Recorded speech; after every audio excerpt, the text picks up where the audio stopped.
Hey guys, welcome back to the channel. This is story about what if Naruto saves Kurenai in Wave Part 1. Before I start, please do support for more amazing content and comments for Part 2. Do consider to subscribe my channel and share my video to your friends and check out the description as well. Let's start the video. Kurenai Yohi had had the reputation as the Ice Queen of the Hidden Leaf for almost 20 years now. Regarded as cold, aloof and standoffish to most, she radiated a mystery woman aura to those who did not know her well, or who could not see through the mask she wore that gave her the Ice Queen moniker. In the last 3.5 years, however, she had become much colder and more distant, and what was once a mask had started to become her true personality. Before, even when she wore the mask, one could see the warmth that was her true nature in her eyes if they looked closely enough. Ever since the war, though, the warmth had vanished, leaving eyes that were cold. It hadn't happened right away, but the loss of her lover Asuma, and her miscarriage, combined with the pressures of fighting on the front lines in the Fourth Great Shinobi War, which had by far been the most brutal, devastating and horrific conflict in the elemental nations to date, all of these things together had seemingly broken her heart. Life itself seemed to be fogged over in a grayish haze for Kurenai these days. It was bland. The emotions that she did feel simply weren't that rich, in either a good or a bad way. Sadness was simply a sigh, happiness didn't seem to come, and anger was nothing more than a rolling of the eyes and a focus of her attention onto something else.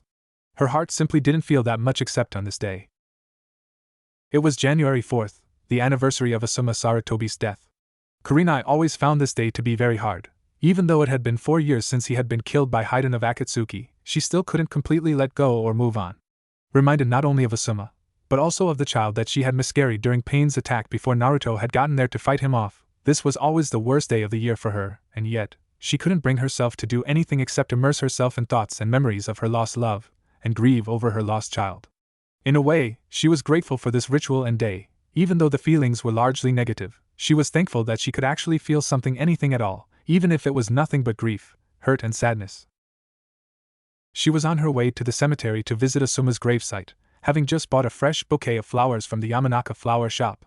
While there, she and Ino didn't say much to each other. Ino understood what significance today held for Kurenai. Ino herself was always a bit melancholy on this day of the year as well. Even though she had been able to mourn properly and move forward, she still missed her old sensei. Kurenai was thankful that Ino had simply offered her a small smile, given her a hug and quickly made the floral arrangement for her to take to Asuma's grave.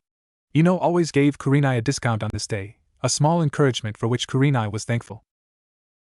This year's winter was colder than usual. Even though as a ninja, the cold didn't affect her quite as severely as it would a civilian, she still couldn't help but take notice. She thought that the cold in the air resembled the cold, empty feeling that had been in her heart since her Asuma had been taken from her. As she closed in on the Hidden Leaf Cemetery, she began to feel an even colder breeze.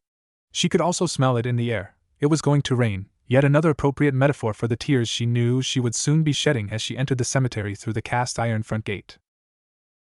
As she made her way towards Asuma's tombstone, she began to worry in the back of her mind about her current state of dress. She was wearing her typical bandage-style dress with a single red sleeve and black shinobi sandals, forehead protector, also in black, around her forehead.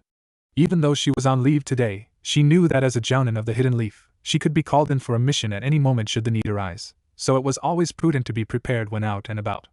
Not knowing if she'd have the emotional strength to come back to this place if she left now to get some rain gear, she decided that she would simply endure what would undoubtedly be a very cold rain while going through this yearly ritual of remembrance. When she had found Asuma's grave, she laid the bouquet in front of the stone, lowered herself to her knees and sat on her heels, and simply placed her hand on the name engraved in the marble grave marker. She began to shed her own first tears as the first raindrops began to fall. As the rainfall progressed into a steady drizzle, to a thunder shower, and then into a full downpour, Kurenai's own tear flow would match it, first a few tears here and there, into steady shedding of tears, eventually turning into silent, body-racking sobs as she dropped her hands to the ground to support her upper body's weight, hanging her head and clenching her eyes closed. This was always a very hard day for her. 20-year-old Naruto Uzumaki Namikaze had just left the Hokage's office after reporting back in from routine border patrol.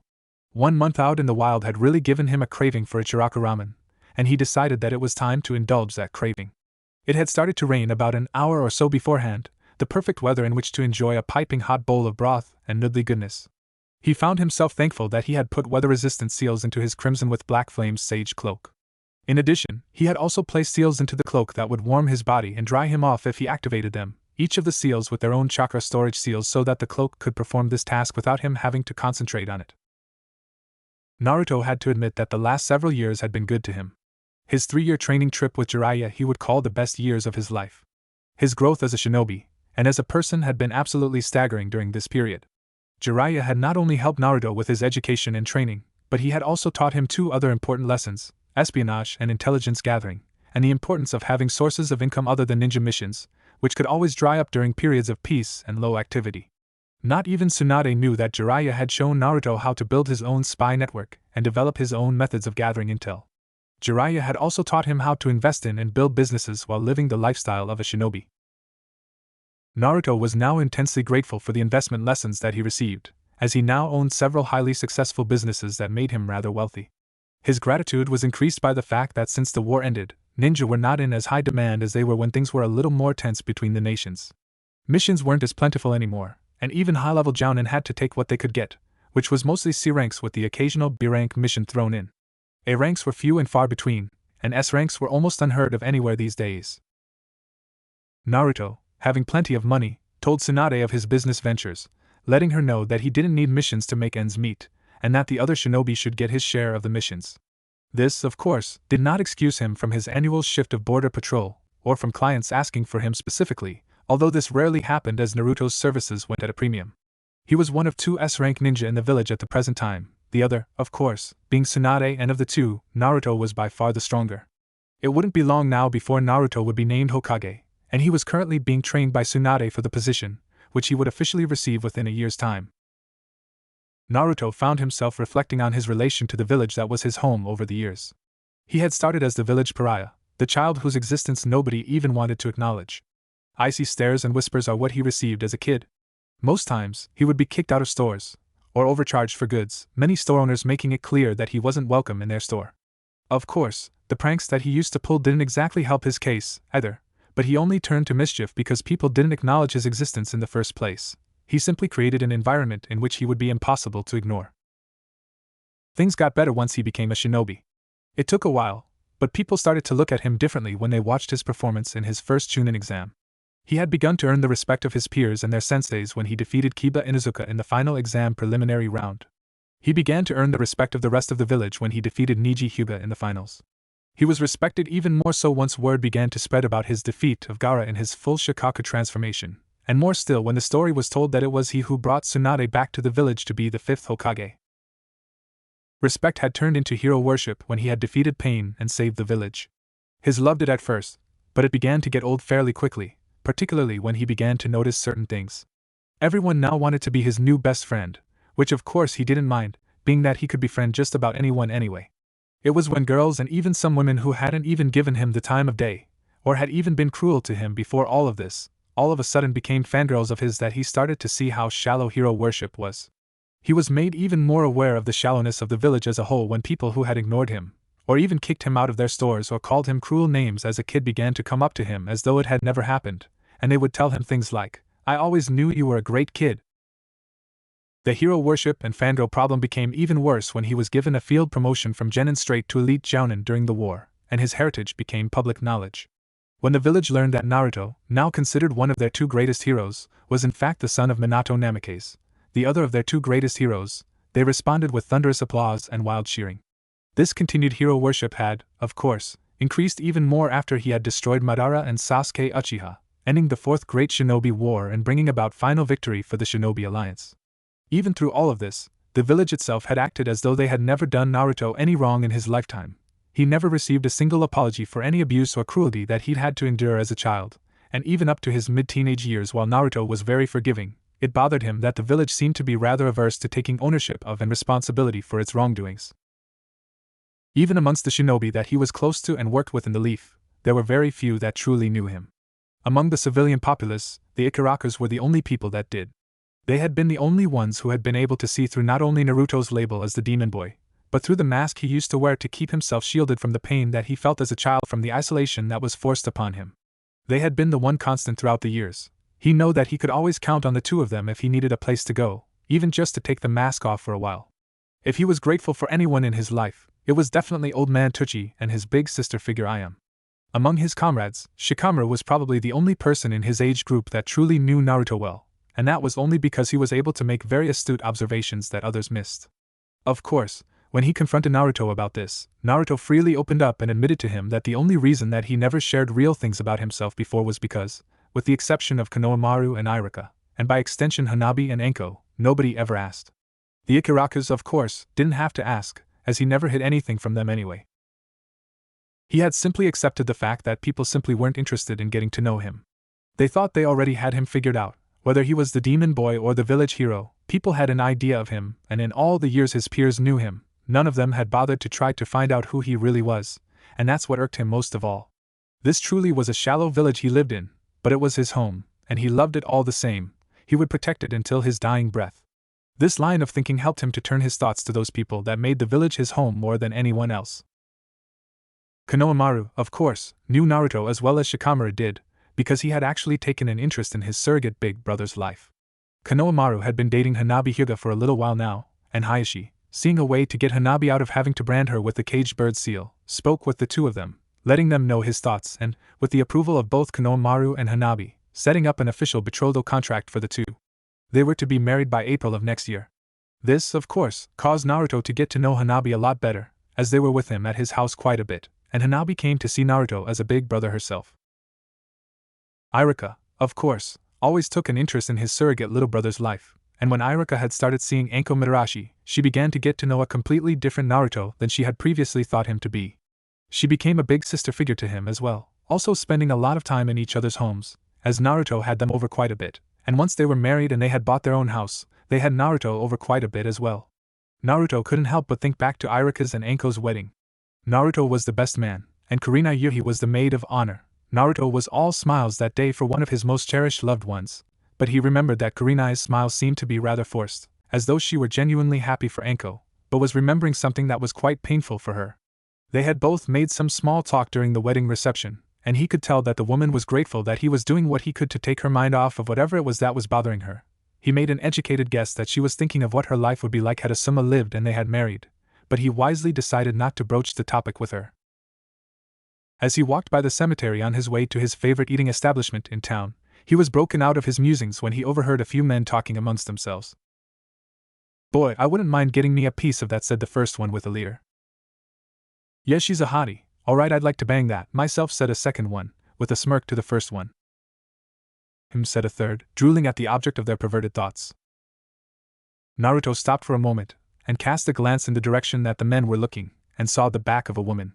He recognized the bandaged dress and black-brown hair of the woman who had just taken center stage in his musings, one Kurenai Yuhi, kneeling in front of a gravestone with her head hung down and shoulders slumped, shivering, her body shaking up and down every now and again in what appeared to be sobs. Even from here, Naruto could tell that she was soaked to the bone, and would likely end up getting sick if she didn't cover up or take shelter soon. He hadn't really seen Kurenai in a while, or interacted with her much, but seeing her in the state that he presumed she was in, he felt compelled to try to offer some form of assistance to her.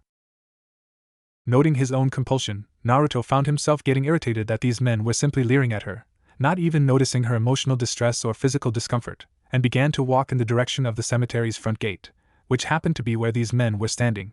As Naruto approached, the men noticed him, smiled and greeted him like he was their best friend, as had become commonplace in Naruto's experience.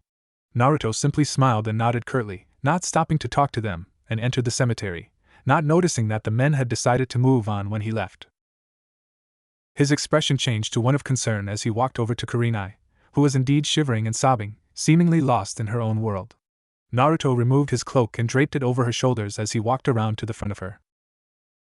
Kurenai opened her eyes as she felt the cloak drape over her body. She slowly looked up, her eyes taking in a pair of brown low-top leather lace-up boots and bleached blue loose-fit jeans, coming up to a crimson long-sleeve pullover shirt under a black jounin vest, and finally resting upon a mop of spiky blonde hair, and sparkling blue eyes on a tanned, chiseled face adorned with 3 whisker-like marks on each cheek. Recognizing Naruto Uzumaki Namikaze, she blinked a couple of times as those beautiful cerulean blues looked at her with great concern, seemingly wishing that they could ease her pain, or even take it away completely. As he saw her swollen, puffy cheeks and ruby-red eyes made crimson from being bloodshot with tears, he offered a sad smile, which for some reason caused her to begin crying even harder than she had been, but this time, the sobs were loud, she couldn't hold them back anymore. Kurenai leaned forward, sobbing loudly into Naruto's shirt, her arms grasping at his jounin vest. She eased into him even more as Naruto's arms simply wrapped around her, his right hand gently holding the back of her head through her hair, his left hand gently rubbing up and down her back as she cried into him, releasing everything she was feeling. After a few moments, she eased into him even further, wrapping her arms around his body, clinging to him, continuing to sob into his chest, Naruto continuing to rub her back and keeping his hand in her hair.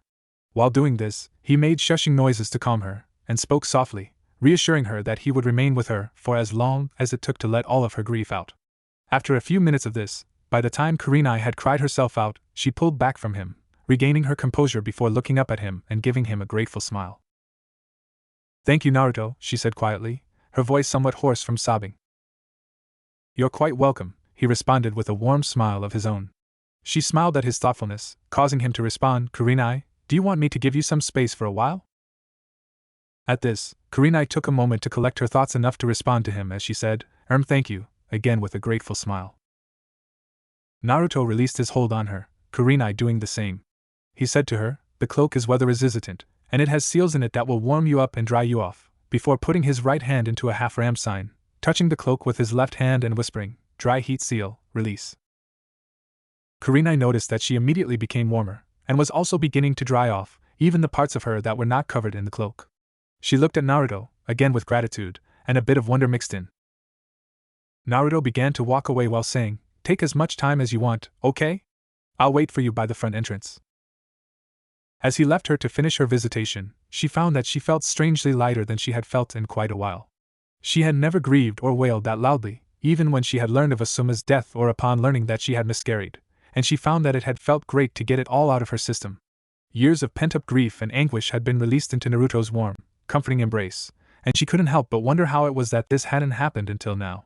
She spent a few more minutes at Asuma's gravesite, privately thanking Asuma for sending Naruto her way. She had somehow imagined that it was Asuma who sent Naruto to try to comfort her, and then got up, heading towards the front entrance. She saw Naruto standing there, simply waiting patiently, allowing himself to get soaked in the downpour as she was now warm and dry in his sage cloak. He smiled as he saw her walking towards him, and she couldn't help but feel a sense of wonder at this young, handsome, and now rather tall, man before her.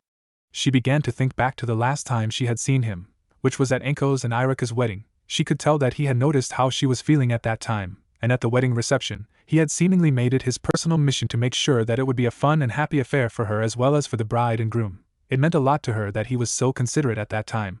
He was at least a good 6 to 7 inches taller.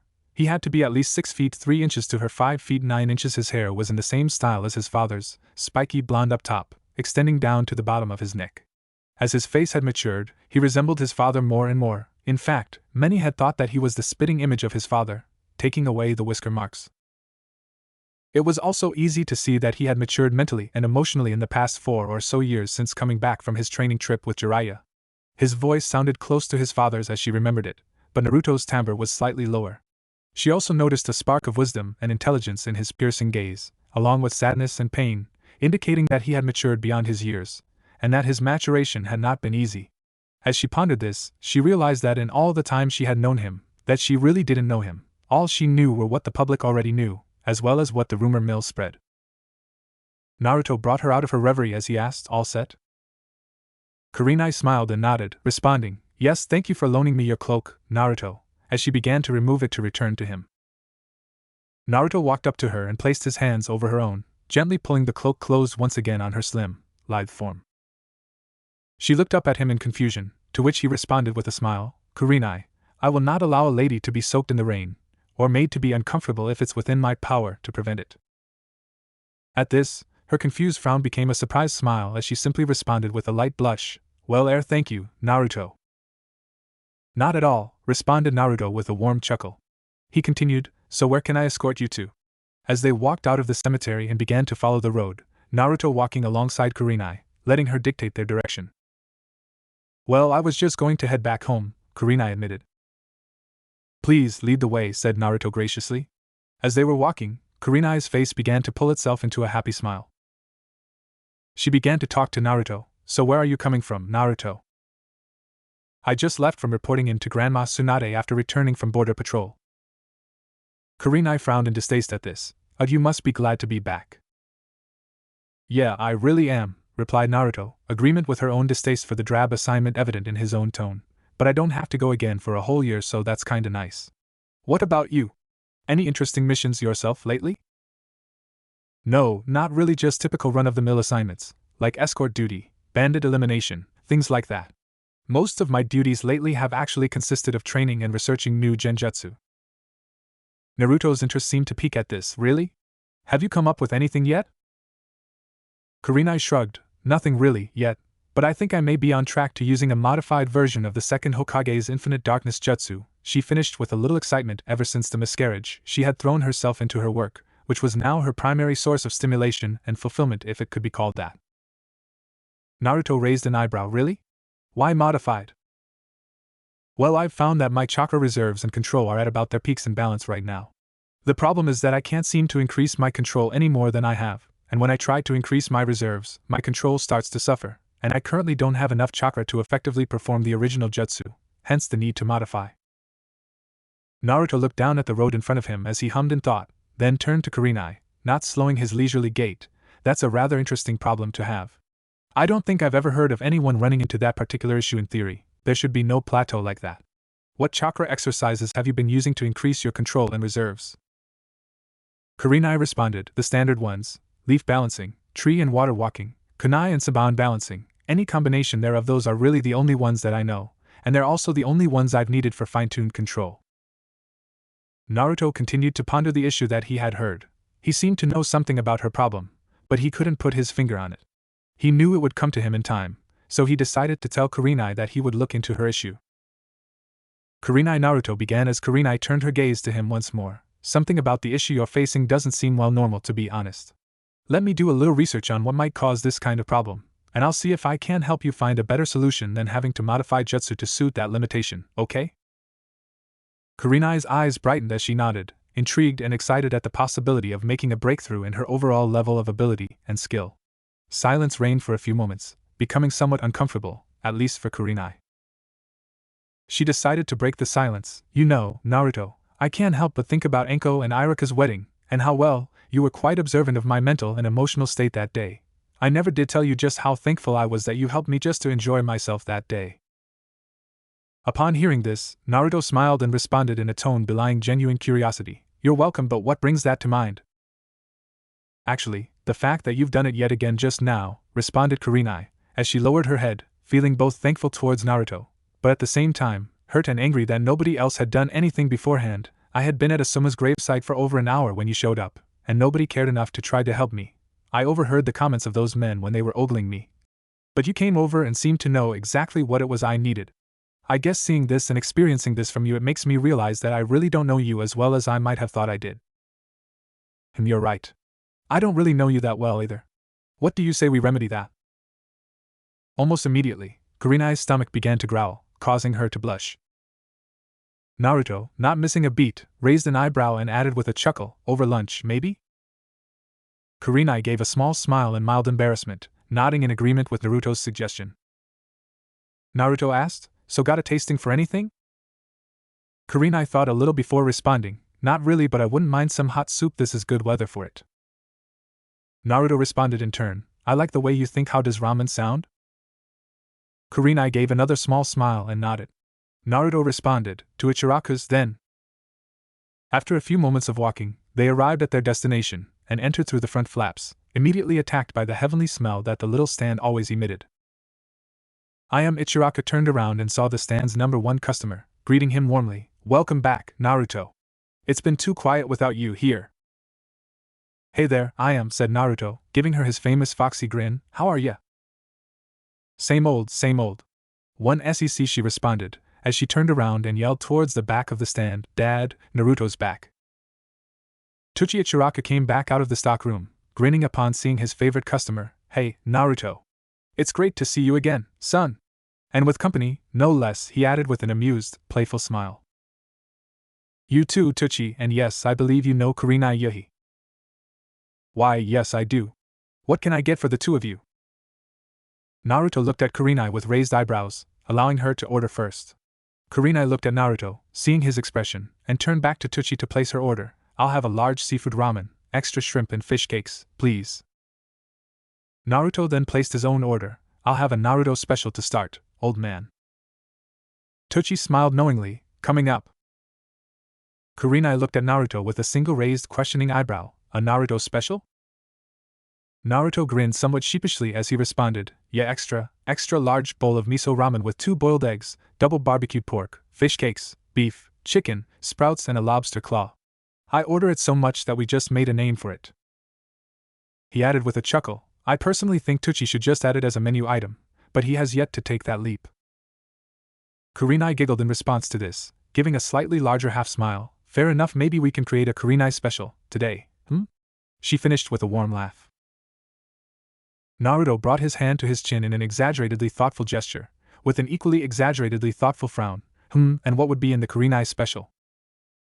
Naruto turns to Kurenai, hands in front of him, palms facing outward and down, gesturing to imaginary ingredients on the counter as he begins his lecture on how to construct a special ramen dish. Okay, we have to start with a base, at which Kurenai began to engage in some interplay, responding, okay, so you mean we start with a broth or stock?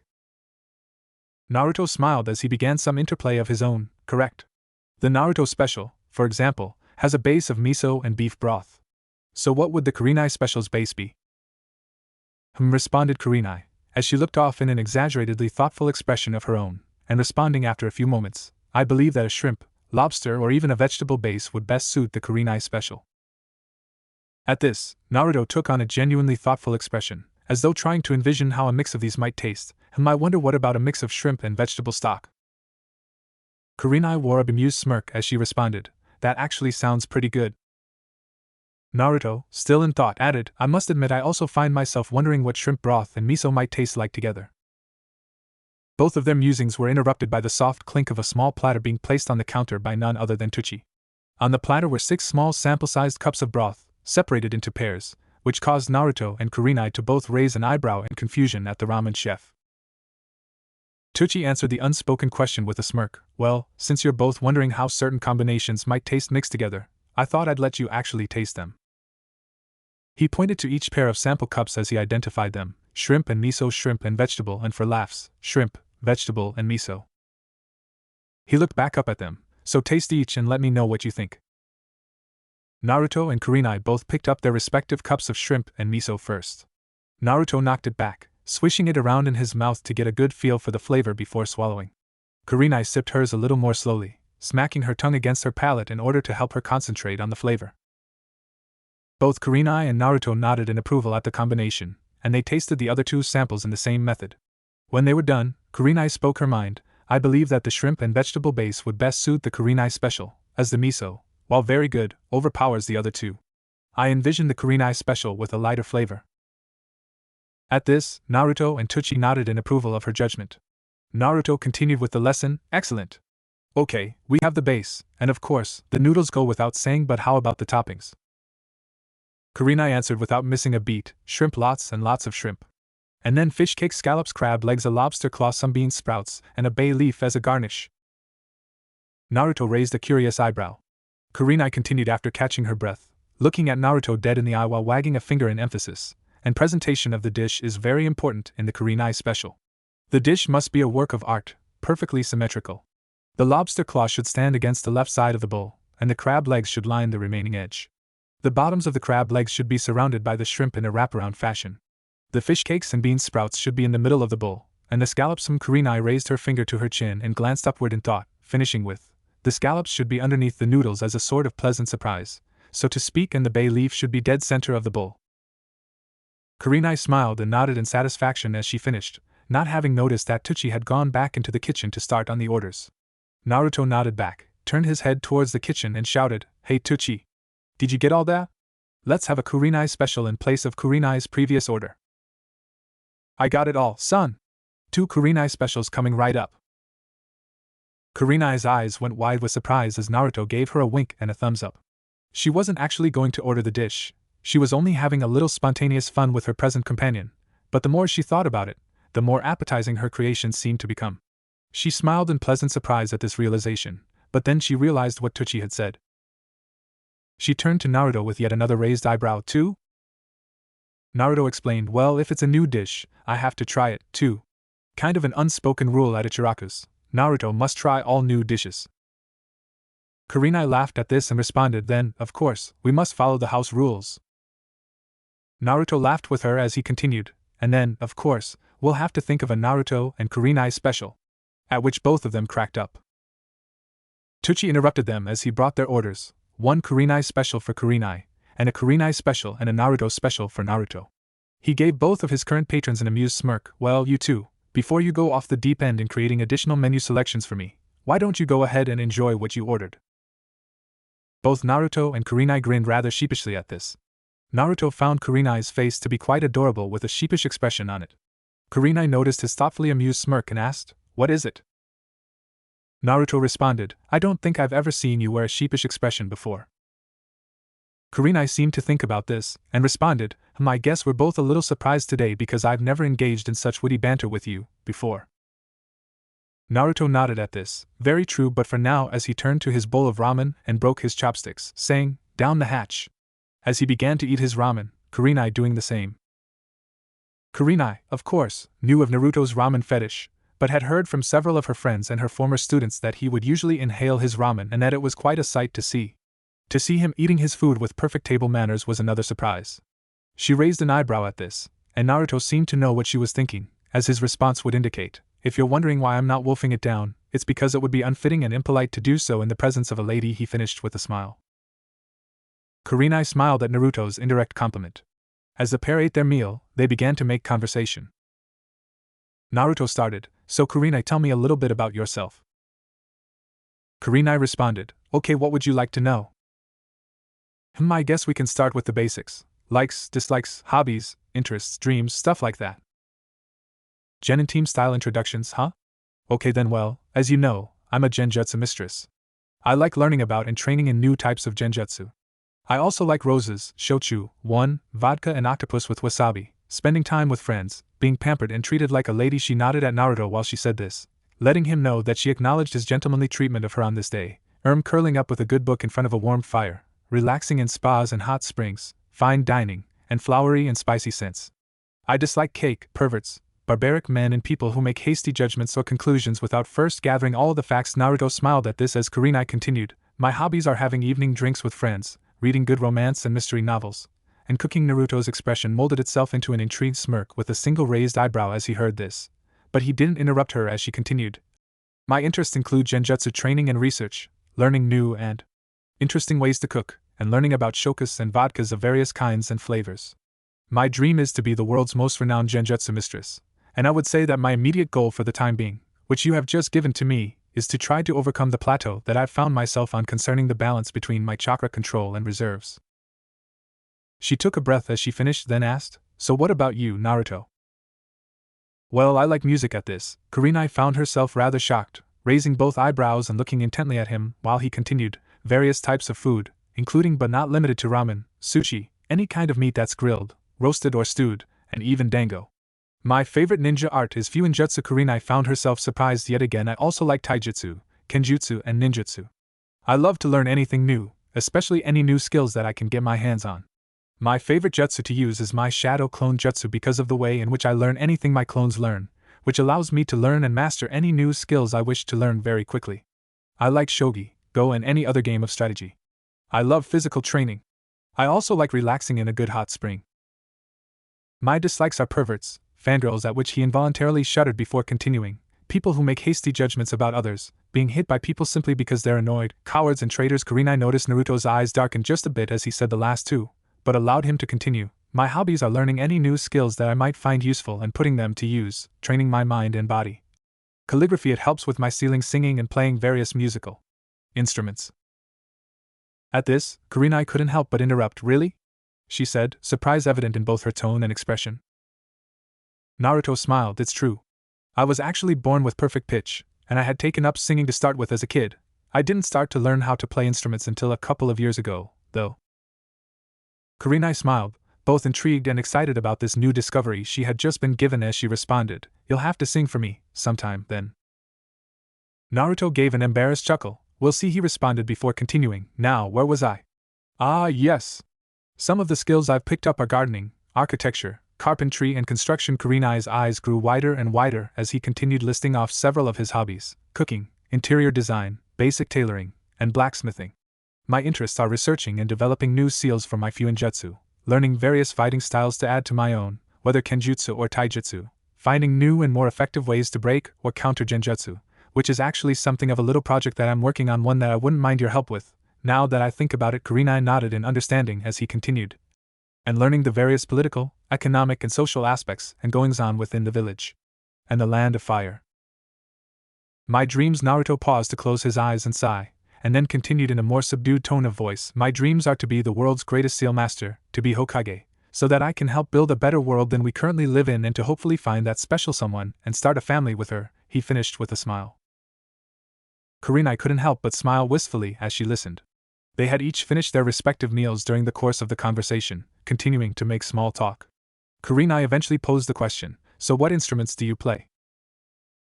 Naruto answered, I can play any type of guitar, any piano or keyboard, drums, and most percussion instruments, the flute, the pan flute, tenor and alto saxophone, harmonica, the violin, the trumpet, horn, and trombone. Those are the ones I've mastered so far. Kurenai was once again astounded. Those are the instruments you've mastered? Naruto simply smiled and nodded. What I like to do is use shadow clones as my own band while I sing songs that I like. And what kinds of songs do you like? I like to play most types of rock and jazz. I also like some folk and classical type, easy listening. Kurenai smiled once more. Okay, you have got to perform for me at some point. Fair enough, replied Naruto, still unsure as to whether or not he wanted to do this for her or not. He had never actually sang or played for anyone in the village before. The rain had since stopped, and the sun was shining brightly in the early afternoon.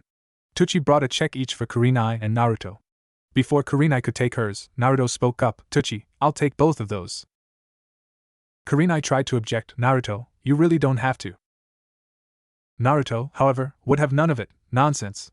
Being a gentleman, I am more than happy to pay for the lady in my company, he ended with a sincere smile. Kurenai simply smiled in resignation. Very well, thank you, kind sir. You're quite welcome, dear lady, responded Naruto, in a playful tone. Naruto paid both bills and escorted Kurenai out of the stand. Noting that the rain had stopped, and the sun was out, warming the chill in the air somewhat, Kurenai removed Naruto's cloak from her shoulders and handed it back to him, thanking him again for covering her up. So when should we meet and talk about this little project of yours? Asked Kurenai. Naruto thought at this for a few moments before answering, Are you free later today? Kurenai nodded, mildly surprised that he was prepared to do it so soon. Yes, I am, actually. Naruto continued, Do you still live at the same place? I haven't moved in over 10 years, if that's what you mean. Okay. I know where you live then. I'll come by your place at around as 4, okay? You don't have to do that, Naruto. I can just meet you at a training ground or the library or something. That's not the problem. The issue is that all of my research is in my library at home, and it's not exactly portable, and if nothing else, I can make us dinner after we're done. Naruto, you don't have to go to all that trouble, said Kurenai in mock annoyance. Naruto smiled knowingly and simply nodded, replying, It's no trouble, Kurenai. Remember, I like to cook just like you do. Kurenai began to open her mouth to respond, and then curtly closed it, nodding with a smile. Okay then. I'll see you at 4. You bet. Until then, dear lady, have a wonderful afternoon. Thank you, kind sir. I will be sure to, she said with an exaggerated yet genuine smile as she walked away, waving goodbye. Naruto noticed that her step had quite a bit more spring to it before he left to prepare his notes, so that he could show Kurenai exactly what he had come up with so far. As he was walking home, he continued to ponder her chakra control/reserve balance problem, and the answer suddenly hit him. Smiling to himself, he would be sure to ask Kurenai a few questions about it later to confirm his theory after he brought her to his home. As Kurenai walked home, she unconsciously wore a wistful smile on her face as she strolled at a leisurely pace. She couldn't help but reflect on her encounter with the young blonde who had completely transformed her mood in such a short amount of time. Wow, I don't know what to make of this. Naruto was able to get me to completely drop my guard with just a look and a smile. Even Asuma couldn't do that. Whenever he looked at me, he looked me in the eyes. It's been a while since a man actually treated me like a person with feelings. I'm supposed to be more observant to subtleties than most, so how did I miss all of this about Naruto? A lot of things really kind of make sense, now that I think about it. His fights against Kiba and Niji in the Chunin exams all those years ago, the way he was able to help Yakumo, and the way he believed in me as teammate sensei. Even the way he was able to defeat Pain. In spite of being the ninja that all of us kind of look down our noses at, he still somehow managed to become far stronger than all of us, and it never occurred to me to try to get to know him before now. Kurenai found herself feeling a sense of resolve that she hadn't felt since the days of her old genin team when she was determined to make them into the best ninja they could be. As her thoughts began to take a different direction. Well, I'm going to get to know the man that has thoroughly intrigued me today. I wonder just how many of his comrades have really taken the time to get to know the real Naruto. She continued strolling along, the dreamy, wistful smile never having left her face, her body walking on autopilot as she daydreamed like a schoolgirl about future encounters and conversations with the Namikaze clan head. She was brought out of her daydreaming by a familiar feminine voice to her left calling her name. As she stopped and blinked to collect her thoughts and her bearings, she turned her head in the direction of the voice to see Ino standing in the door of the Yamanaka flower shop. She hadn't even realized that she had walked in this direction. She smiled again as Ino walked towards her. When Ino got close, she stopped and asked with some concern, "So, did everything go okay?" Kurenai nodded with a genuine smile. "Yes, Ino, everything went fine. Thanks again for the discount on the flowers." Ino smiled in response. "It's no problem at all. I miss him, too." Kurenai's smile became a little sadder, but it never left her face. "Yeah, but that's over for now, so let's enjoy the rest of the day, shall we?" she asked, with a brighter smile as she finished.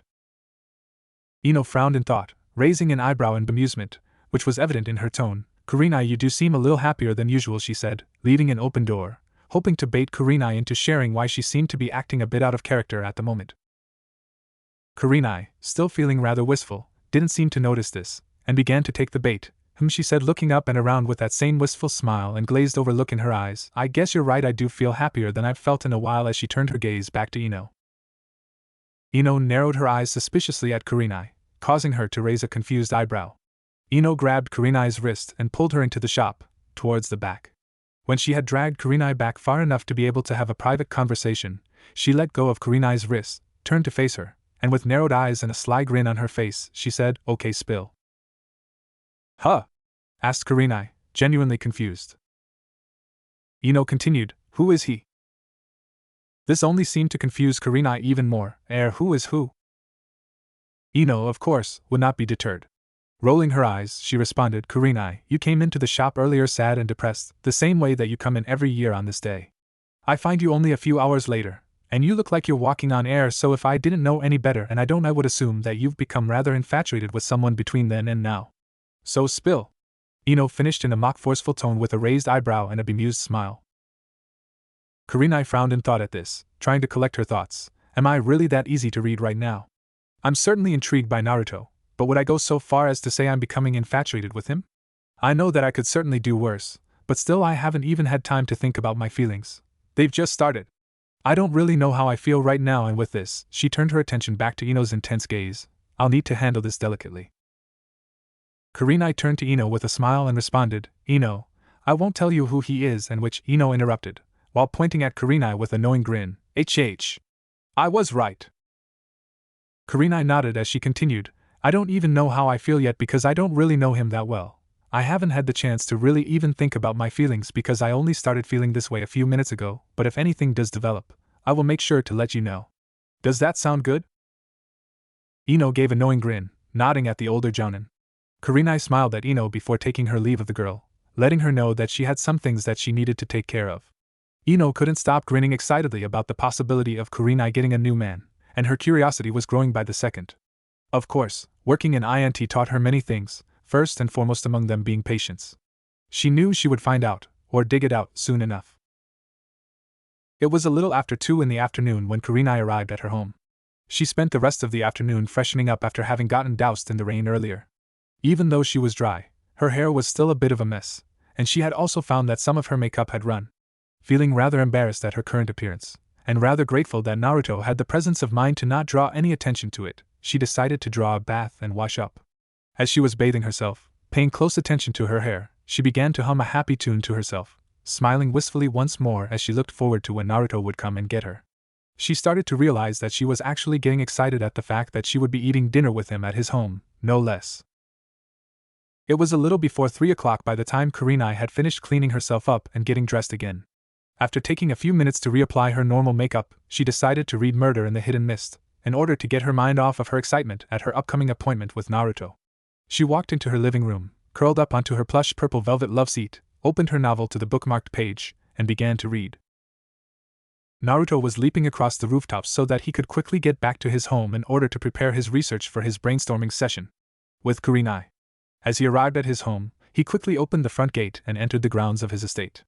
Entering the main house, he quickly made his way to the stairs descending into the first-level basement, more specifically, his lab/workshop, as he had dubbed it. This room was, in reality, a room that branched off from his main library, which was quite extensive. The workroom itself was actually a decent-sized room, with a sizable desk, 2 long tables that he used as workbenches, all of which were a few feet away from the walls, as each of the 4 walls in the room had 2 8-foot by 20-foot whiteboards mounted on it, the room's single door in the middle of 2 of the whiteboards being the only feature distinguishing that wall from the other 3. The whiteboards, fortunately, didn't need too much organizing, as Naruto kept the details on them in good topical or sequential order. The scrolls and other documents containing the rest of his notes, however, needed to be not only organized, but separated from the documents and scrolls that were being used for several other projects of his as well.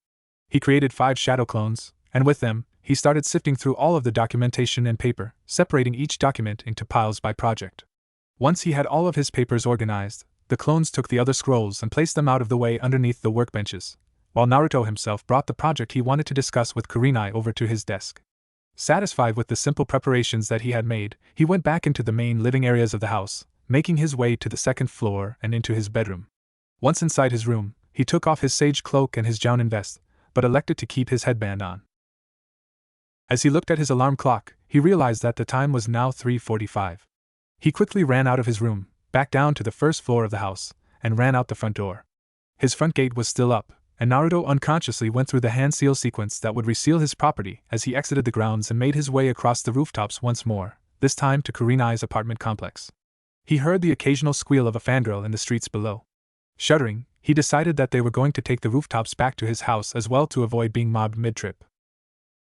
It only took Naruto about 5 minutes to arrive at Kurenai's front door.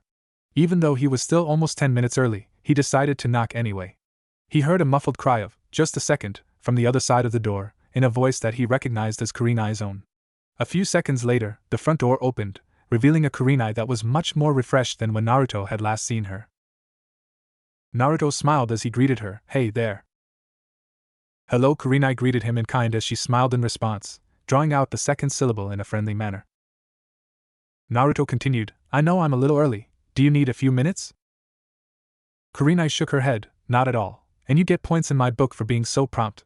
I was just reading a book while waiting for you." "Well, okay then," Naruto said as he stepped back, extending his left arm out to the side in a gesture indicating that he would like her to follow him. "Shall we?" Kurenai smiled in response. "Let's," she said, as she exited her apartment, closing and locking the front door before walking beside Naruto as they left her apartment complex, Naruto leading her in the direction of his home. Naruto set a comfortable rooftop pace for Kurenai to follow him. Kurenai had never realized just how bad Naruto's fangirl problem was until she heard the squeals in the streets below. Even Sasuke didn't have it this bad. In fact, the only person I can remember having this kind of problem was the 4th Hokage. Well, Naruto is his son, so I guess on one hand, it's really not surprising, but still seeing it from this end she gave an involuntary shudder in sympathy for Naruto as that thought trailed off. After about 10 minutes of travel, Kurenai had followed Naruto to what was the old Uchiha district before the village reclaimed the land and began to sell it off. He led her to a 20-foot-high wall. A single vaulted archway housed a black slab of cast iron that appeared to serve as the front gate. Kurenai watched as Naruto placed his hand on the red Uzumaki spiral that was surrounded in yellowish-orange flames in the exact center of the metal slab and channeled chakra into it. Naruto removed his hand as the emblem began to glow, after which a metallic groan was heard as the slab began to lift itself, allowing the pair entrance to the property within. Kurenai followed Naruto as he entered the grounds. The first thing she noticed was the sudden increase in temperature upon entering the gate. The temperature had gone from a wintry cold to what one would associate to the mild cool of mid-spring. It wasn't hot, but it was definitely quite comfortable, almost the perfect weather in which to train. She glanced back as her ears caught the whining of the gate as it lowered, ending with a loud thud as it touched down. Bringing her gaze back to the front, she began to drink in some of the details of Naruto's property. The inside of the property walls were the first thing she noticed, solid brick and mortar, but what really caught her attention were the seals that were painted all over them, the purposes of which she could only begin to guess. The courtyard itself was well landscaped with a 12-foot-wide marble walkway leading towards the porch at the front of the main house, situated some 30 yards back from the gate. On either side of the walkway was one half of a well-manicured lawn with various shrubs, standalone trees and flower beds scattered sparsely throughout, though patterned in such a way as to make both sides of the front lawns symmetrical. The house itself was quite impressive to look at, built in a Western style of wood painted white intermixed with grayish-brown stone. Kurenai guessed that this two-story mansion had to be at least 5,000 square feet, and this was just from what she could see above ground. As Naruto led her to the front door, he opened it for her as he said, "Welcome to my home, Kurenai." Kurenai smiled as she entered the open doorway. As she entered the house, her eyes started to gaze this way and that, drinking in the details of the foyer and living room she now found herself in. The floors were a mix of marble/granite, most of which was covered with rugs of various sizes, shapes, colors, and patterns. All of the necessities were there: furniture such as sofas, love seats, coffee and end tables, and a full 8 to 10 person dining room set situated towards the back of the room in a sizable dining niche. There was also a coat rack a few feet off to the side of the front door, which had a few different coats and jackets on it. The walls were decorated here and there with a few paintings, the largest of which was a painting of Naruto's parents, a smiling Minato Namikaze with his arm around a grinning and rather pregnant Kushina Uzumaki Namikaze, one of Konoha's many public parks serving as the backdrop for this warm, touching scene. The various mantel places seemed to have a few trinkets and photos on them, giving a homey feeling to the rather large room. Kurenai was reminded that Naruto did mention interior design being one of his hobbies. She was brought out of her observations by the sound of Naruto's voice. "So, would you like the grand tour before we get down to business?"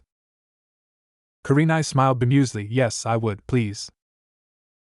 Naruto motioned for her to follow him. "This way, then." Kurenai followed Naruto as he showed her his home, beginning with the current floor. The first floor contained the kitchen, which was very large, spacious, and quite well equipped, the living room, the dining room, an indoor onsen built off to the side of the house with several different baths, each being large enough for about 6 people, as well as each bath having its own retractable roof if the bathers wanted an outdoor onsen, and an office/study. Naruto explained to her that the office on this floor was one of several in the house, and this particular one served the purpose of keeping his records and allowing him to handle his life/money matters, as he called them.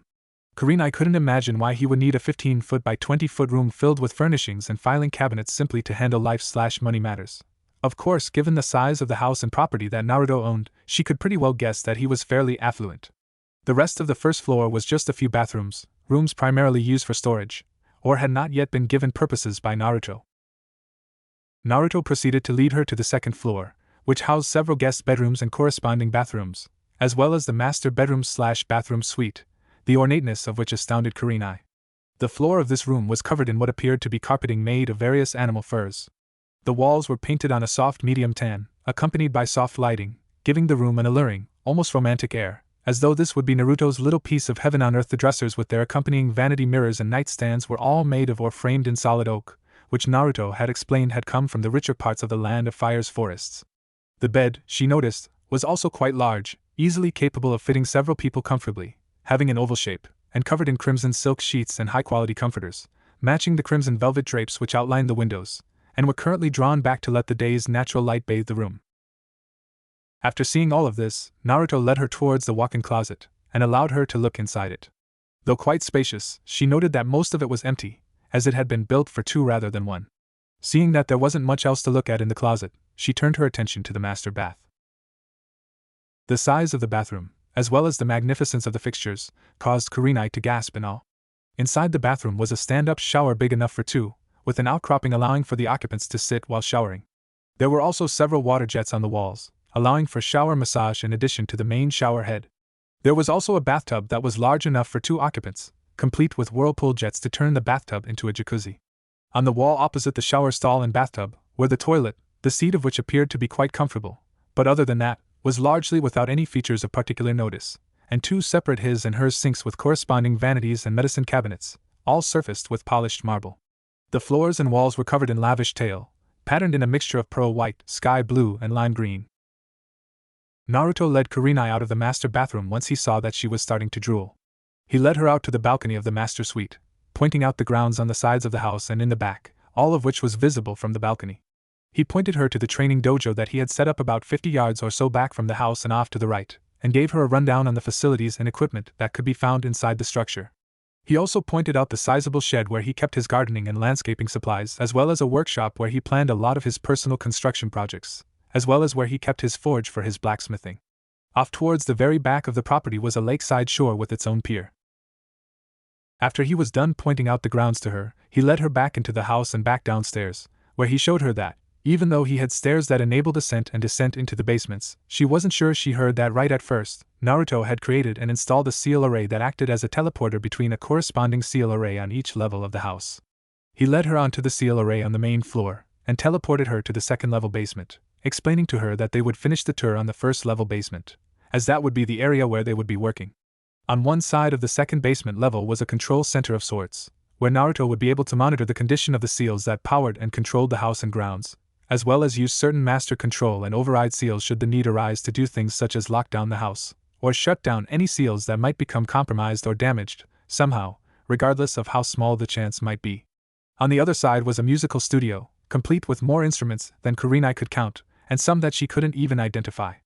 On top of this, it was set up with a full array of professional quality auditory equipment, microphones, speakers, amplifiers, soundboards, all connected in a complex web of wires, and even a recording and direction booth. It was quite extensive.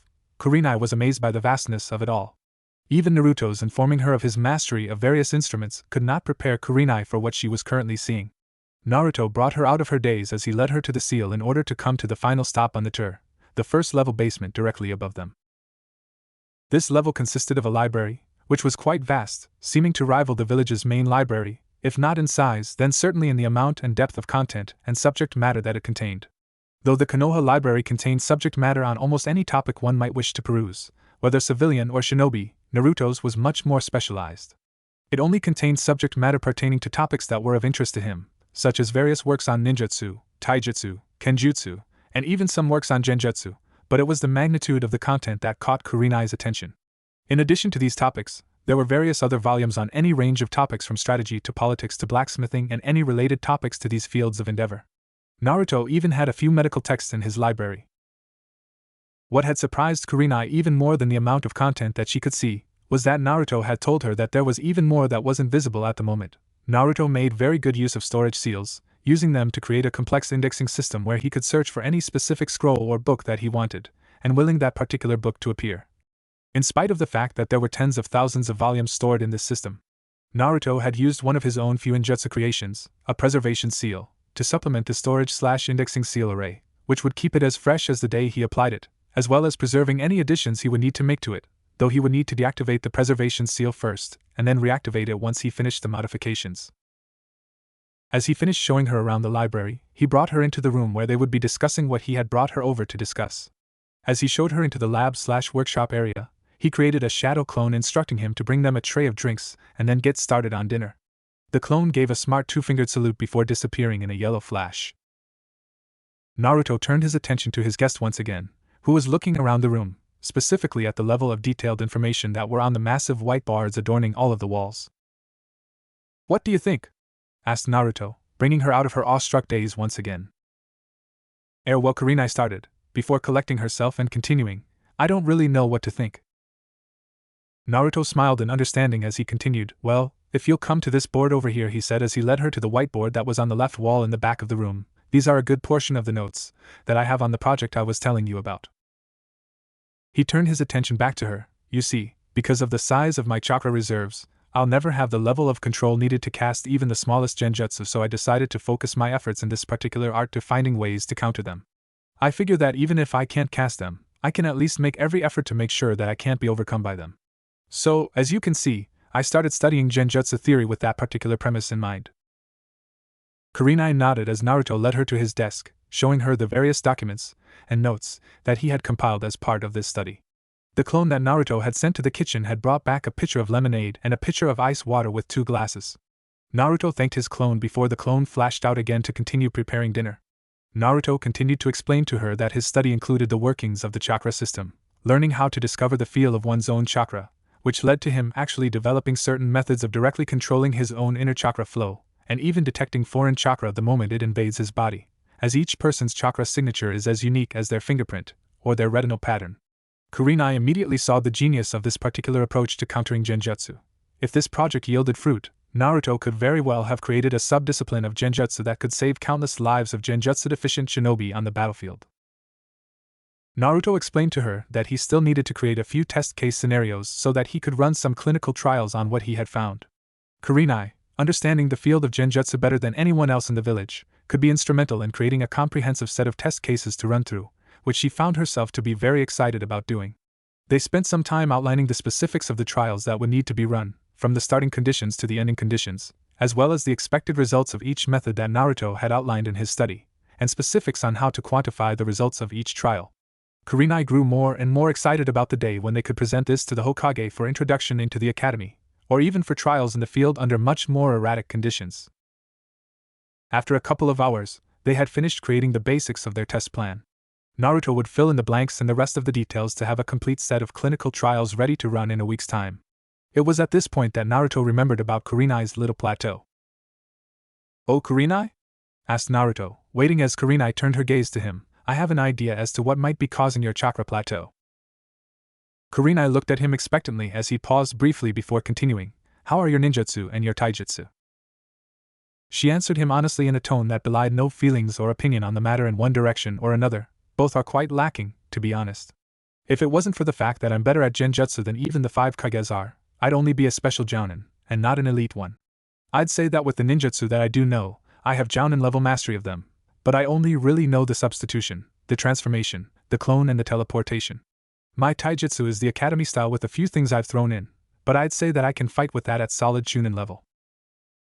Naruto nodded knowingly before giving her his analysis of her problem. "I think your problem lies in the fact that you have so few ninjutsu, as well as being lacking in taijutsu. Most jounin have the ability to manipulate their chakra into at least 2 elements, and from what you told me about the chakra control exercises that you know, there are 2 vital types of chakra control exercise that you're missing. One is change in chakra shape, such as what Suna's puppeteers do with their chakra strings, and the other is change in chakra nature, which is how we make our elemental ninjutsu more effective. And also how medical ninjas turn their chakra into medical chakra. Let's take the second Hokage's infinite darkness jutsu. It requires both great control and some pretty good sized reserves, both of which you're finding to be beyond your current level, right?" Kurenai nodded in response, paying rapt attention to his explanation. Naruto continued, "Well, one thing you'll remember about Tobirama Senju was that not only did he have very formidable skills in genjutsu, but his main strength was his control over water-based ninjutsu, specifically, both his ability to change the chakra's shape into streams, waves, walls, etc., and also his chakra's nature, from normal chakra into water-based chakra, both of which added to the degree of control he had over his own chakra. On top of that, he was also able to use space/time ninjutsu almost to the level that my father could, and his physical battle prowess was on Might Guy's level if not beyond it. Being able to add precise amounts of chakra to his blows and his weapons also did a great deal to build both his control and his reserves. It was all of these different ways of controlling chakra that he employed that, combined together, gave him the overall degree of control required to use genjutsu as effectively as he could." Kurenai frowned in both thought and mild frustration at this. She could somehow sense in her gut that what he was saying was spot on, but she was also mildly frustrated that it wasn't until now that she had become aware of the problem. Deciding that continued frustration would serve no purpose, she nodded in acceptance of Naruto's analysis. "So I now know my problem. Do you have any ideas as to how I can fix it?" she asked in honest curiosity. "Actually, yes," replied Naruto, currently seeing several steps that she could take in correcting her problem. "I think the first 2 things we'll need to do are to train your body and your physical battle skills, using chakra to enhance them at the same time, and also help you with training change in chakra nature. Do you know what your primary elemental affinity is?" "Fire is my main element," responded Kurenai. "Okay, we can start there. Do you know the Shadow Clone Jutsu?" "No, I don't." "Well, all you need to do is create this hand sign." He showed her the cross-fingered hand sign for the Shadow Clone Jutsu, "and pump as much chakra as you can into it. Since you already have jounin level reserves, you won't have to worry about chakra exhaustion on your first attempt." Kurenai placed her fingers together as Naruto had demonstrated, molded as much chakra as she could, and shouted, "Shadow Clone Jutsu." To both their surprise, 15 clones of Kurenai came into existence. Naruto looked at the original to see that she was panting slightly. In a tone showing how impressed he was, he said, "Very good to get it on your very first try like that. It says a lot about the chakra control you have already, and it looks like this is about your safe limit at the moment. Remember what I said about shadow clones sending their experiences back to the user? What you're going to do is create about 5 shadow clones at a time right now, and use them to train your fire manipulation, while we train your body and give you more options with armed and unarmed combat, while also working on adding chakra to your physical combat skills." Kurenai smiled, somewhat tiredly at this, as she nodded, thankful that Naruto would take the time to help her as she would to help him. Naruto told her to go ahead and dispel her clones, as since they hadn't taken the time to learn or do anything, she could safely dispel them without a backlash. She did so, feeling some of her chakra returning to her. As she dispelled them, Naruto's clone came back in to inform them that dinner was ready. Naruto nodded in thanks, at which the clone dispelled, giving Naruto its memories of preparing some broiled fish and rice with a vegetable stir-fry, as well as some octopus with wasabi, and 2 chocolate parfaits for dessert. Naruto smiled at this, knowing Kurenai would be delighted at tonight's meal. Before heading up to dinner, however, Naruto took the time to work out a rough training schedule for him and Kurenai over the next week before they would be adding the clinical trials for genjutsu countering into the mix, which only took a few minutes. After this was done, Naruto motioned to her as he said, "Well, are you ready for dinner?" She smiled and nodded, "Yes, I am. I'm actually quite hungry." "Well, then let's go eat," he responded with a smile as he led her to the teleportation seal and brought her back to the main level.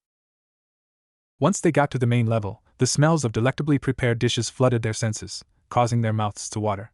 Naruto led Kurenai to the dining room table and pulled a chair out for her, allowing her to sit down. As Kurenai looked at the spread, she gasped audibly and grinned from ear to ear as she noticed her favorite dish among them. She allowed Naruto to prepare her plate, which included a portion of every dish at the table. As he put it down in front of her, he also poured her a small glass of vanilla-flavored vodka, causing her to smile even more. "Naruto, thank you so much. You didn't have to do all this," she responded in a tone that once again belied her gratitude. Naruto simply chuckled and smiled. "Hey, it's no problem at all. I'm glad to do something like this for you." After Naruto quickly prepared his own plate, he took the seat to Kurenai's immediate right at the round dining room table. They both gave a quick blessing and began to savor the meal before them, Kurenai at times closing her eyes and moaning at the overload of sensations that her taste buds were currently experiencing. "Naruto, this is wonderful." "Well, thank you. I'm glad you think so, as the chef never gets tired of compliments to his cooking," he responded jovially, enjoying both his meal and the opportunity that he was taking advantage of to entertain a first-time visitor to his home. As they ate, they began to talk, getting to know each other more. They would share stories about some of their more notable missions, whether notable meant embarrassing, such as a few of Naruto's escapades while on his training trip with Jiraiya, or Kurenai's attempts at staying sane on some missions that involved Kiba, or life-defining, such as Naruto's mission to Wave, guarding Tazuna, where a rogue ninja, known for being a bloodthirsty killer, became one of the men who would play a key role in molding Naruto into who he was today, or Kurenai's teaching of Yakumo Kurama before she had to seal her ID monster. After a while, as they were eating dessert, Kurenai, seeing all of the seals throughout Naruto's house, decided to indulge her curiosity. "So Naruto, the seals that you have throughout the property, here, what do they all do?" she asked, in a tone that showed her piqued interest in an art of which she had only rudimentary knowledge. "Well," Naruto began, "they do all kinds of things. The ones you saw on the wall outside, for example, have several functions. They reinforce the strength of the wall, enabling it to withstand all kinds of attacks by dispersing the force applied to a single spot and redistributing it throughout the wall, rendering both physical attacks and ninjutsu-based attacks against it ineffective. They also prevent anyone from being able to use chakra to stick to it, so that nobody can run up the wall and climb over the top of it.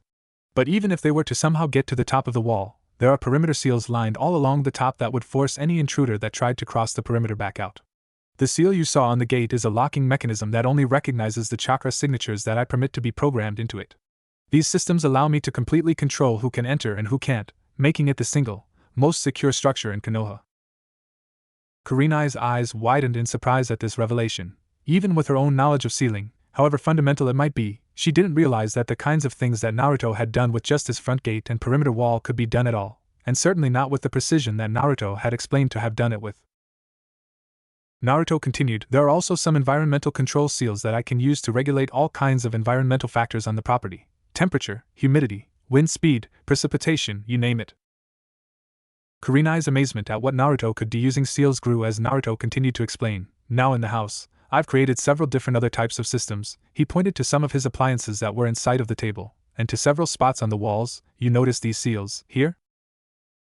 Kurenai nodded, listening intently as Naruto continued, "Well, instead of power drawn from the village's generators, I actually installed a complex system of seal arrays that enable the collection of nature energy out of the air, similar to when I gather nature energy to enter Sage mode, and convert it into either normal chakra or electricity, which provides power to the house and all of the other facilities on the grounds, as well as keeping the seals on the perimeter wall powered up. As they are always on, they need a power source to draw from." Kurenai's amazement could not be any more pronounced than it currently was. So many questions entered her mind about this obscure ninja art that Naruto had somehow taken to mastering, but as they were going as fast as they were coming, she decided to voice the ones that mattered to her the most. So, is there more that you can do with Fuinjutsu? Naruto responded with some enthusiasm. Oh, believe me, what I've told you, it's just the tip of the iceberg. You can do just about anything with seals. Fuinjutsu is far and away the most versatile, most flexible, and most dangerous ninja art out there. It can do anything that any other ninja art can do, even taijutsu and kenjutsu. Kurenai raised her eyebrows in surprise at this, and it can do an infinite number of things that none of the others can do. As powerful as I am now, the only type of opponent I'd ever fear facing would be another seal master. Kurenai simply sat there in shock, reflecting on what Naruto had just admitted to her.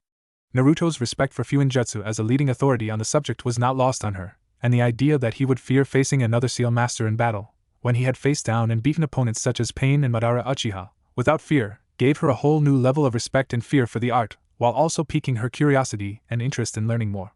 In the back of her mind, she started mulling over the idea of asking Naruto to take her on as an apprentice so that she might learn more of this art than she currently knew, which admittedly wasn't much. Naruto continued after a brief pause, breaking her out of her musings once more. One point of interest is that I was able to create a method to counter the caged bird seal of the Hyuga branch family. Really? Asked Kurenai with surprised curiosity. I know that Hinata always wanted to abolish the caged bird seal. Naruto's eyes seemed to darken when she mentioned Hinata's name, which did not go unnoticed by Kurenai. Kurenai narrowed her eyes at this, a thoughtful frown adorning her soft features. Oh, I'm sorry, Naruto. Naruto gave a weak, understanding smile. No, that's okay. It's not your problem, it's mine. Kurenai's frown deepened at his response. She took a moment to study him, looking into his eyes. She was surprised at how much they revealed to her, the same pain, isolation and loneliness that she had seen in a young, undersized genin with Naruto's face several years ago, but there was something different about it this time. It might have just been her experience with these same feelings in the last 4 years or so, but for the first time, she was about to understand and empathize with him. In a moment of boldness, she decided to ask the uncomfortable question, do you need to talk about this, Naruto? Naruto brought his gaze up to her, actually meeting her eyes. Looking into them, he realized that behind those mesmerizing ruby orbs was a woman who seemed to really know how he felt. He had caught the word need, as opposed to the word want in her question. He could tell that she knew he didn't necessarily want to talk about it, but he truly did feel the need to. He hadn't talked about this with anyone except Hayashi, and that was only because Hayashi brought it up with him in order to persuade him to try to fix the issue. Naruto sighed. Yeah, I think I do, he began as he took a breath to compose his thoughts, trying to determine where exactly to begin. Hinata's been a particular sore spot for me ever since the war.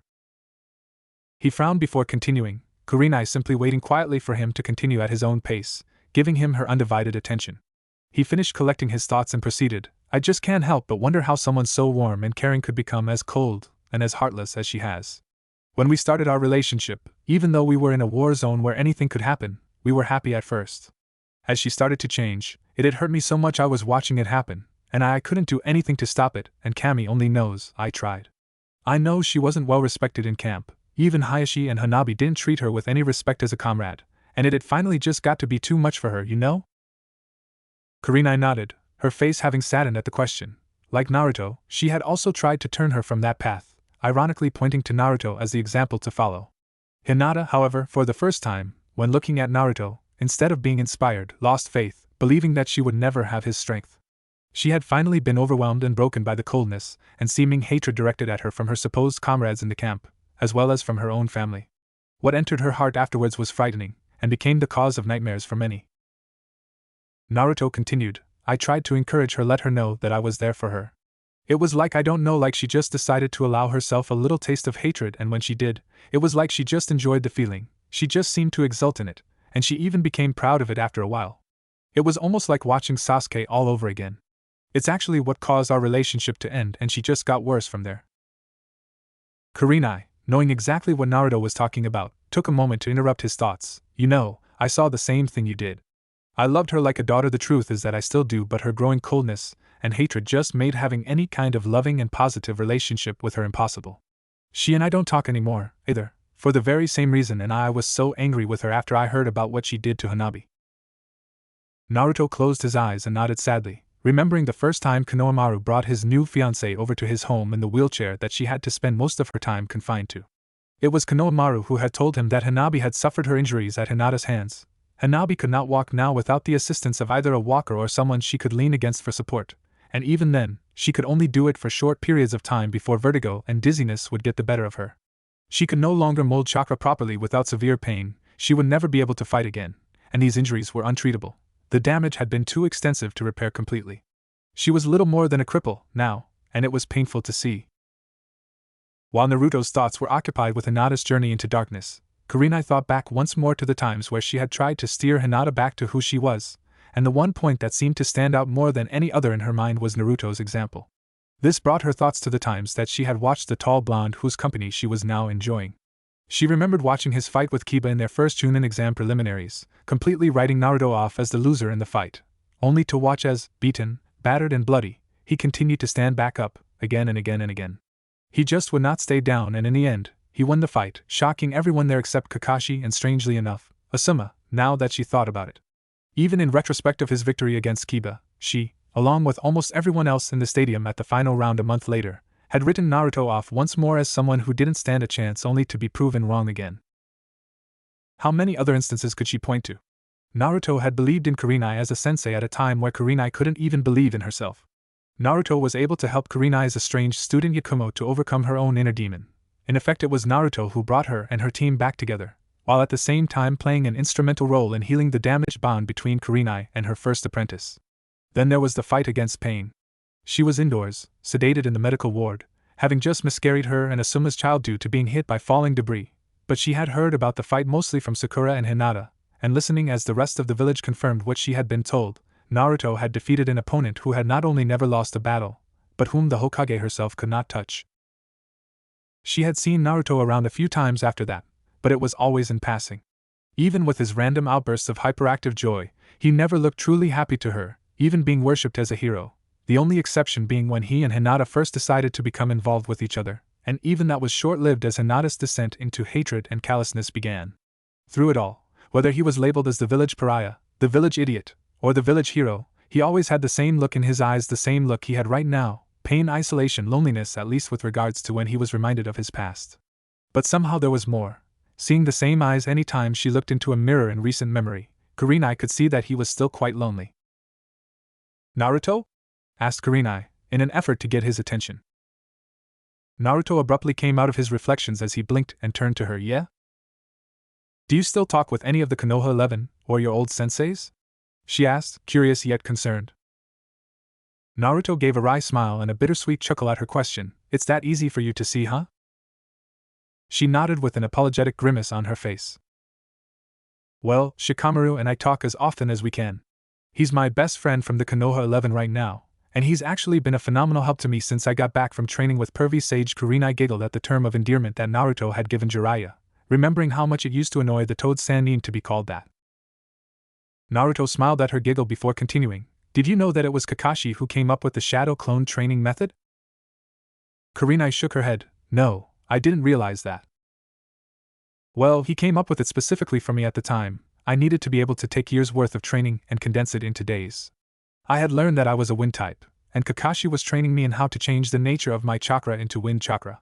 It would take a lot longer for me to master than most, because my ungodly huge chakra levels inhibit my control like you wouldn't believe." Naruto sighed as he knew this could drag a while if he didn't get to the point. "Well, long story short, I mastered the training, and used it to create my wind style, Rasengan, and wind style, Rasen Shuriken. Well, even though I was recognized as a powerful ninja, I was still considered a moron by just about everyone. While we were on the front during the war, Shikamaru requested that I be transferred under his command. He remembered some of the harebrained, on-the-fly battle plans that I would come up with when he and I were on missions together, and he had remembered Kakashi's training of my chakra nature. Shikamaru thought that if it would work with my chakra, why couldn't he apply the same method to sharpen my mind as well?" Kurenai raised both eyebrows in surprise at this. "So that's how it happened," she mused, remembering the glint of intelligence that she had seen in his eyes for the first time today. "Needless to say," continued Naruto, in an effort to wrap his story up, after countless hours of groups of clones reading the exact same books under different environmental conditions, and after multiple games of shogi played against both Shikamaru and myself hundreds of times over, Shikamaru began to notice that not only was I learning the things that were in all of those books more effectively, my ability to think became a lot sharper as well. Shikamaru continued training my brain this way, And he also started pulling Grandma Tsunade in to run medical scans on my brain after telling her about my training and the results. Grandma discovered that my brain was making more and more accelerated neural connections, and my IQ was also going up in leaps and bounds. Nice little side effect of this was that my chakra control got a little better, as my mental started to catch up to my physical a little bit. Kurenai asked curiously, "So what is your IQ now?" Naruto answered with just a hint of pride, "Right now, my IQ is about on par with Shikamaru's." "Wow," said Kurenai, in quiet astonishment. She hadn't realized that he had gotten that smart. Though, knowing Shikamaru the way she did, this is probably the end he had in mind when he started training Naruto's mind. If what Naruto said wasn't an exaggeration, then even Sakura's intelligence now paled in comparison to his own. Sakura thought Kurenai, reminded of the question she had originally asked him. "So, do you still talk to anyone from the old team Kakashi?" Sai died in the last battle of the war. Kurenai nodded sadly, remembering when they had held his funeral and carved his name onto the memorial stone. Kakashi doesn't really do the whole friends outside of work thing. We talk pretty regularly, and we even train and spar together, still, but that's about it, and if Kakashi's okay with that, so am I. Sakura, that's kind of a strange situation. He trailed off, trying to figure out how to explain his and Sakura's estrangement. "How do you mean?" mused Kurenai with a curious frown. "Sakura hasn't talked to me since I killed Sasuke." Kurenai seemed to immediately grow angry at this, but Naruto quickly stepped in, raising his hands to her in an effort to calm her down as he continued, "She doesn't hate me for it. She knows that I did what I had to do. And I know that she doesn't wish any ill will on me or anything like that. But the simple truth is that she loved him, traitor or not. Her avoidance of me is mainly so that she won't say or do something that she'll regret later. She knows she shouldn't have felt the way she did, but she also knows herself well enough to know that more often than not, she thinks with her heart and not with her head. I avoid her because I don't like getting hit when she has lapses in impulse control. She'll come around when she's ready. I know she will." Kurenai seemed satisfied with this answer. After Naruto explained to her that he and the others had just sort of grown apart over the years. They had their own responsibilities with their distinctive careers and as clan heirs, where Naruto was a unique case. He was a clan head, not a clan heir, and he was Konoha's only seal master as well as the Toad Sage. The scope of his duties, even though he didn't go on too many missions, as well as the magnitude of his responsibilities put him in a position where he would not be able to interact with them much, if at all. This, of course, didn't help the fact that he still felt somewhat isolated. And yet the strength of character and generosity of spirit that he displayed throughout his life never once wavered, never once did he give up, never once did he let the hurt and anguish he was feeling get the better of him. She couldn't help but wonder where his inner strength came from. The more she thought about it, the more she had to know. And she began hesitantly, not sure if this was an appropriate question or not. She chose to err on the side of caution. "Can I ask you a question of a personal nature?" "Shoot," he responded, affirmatively.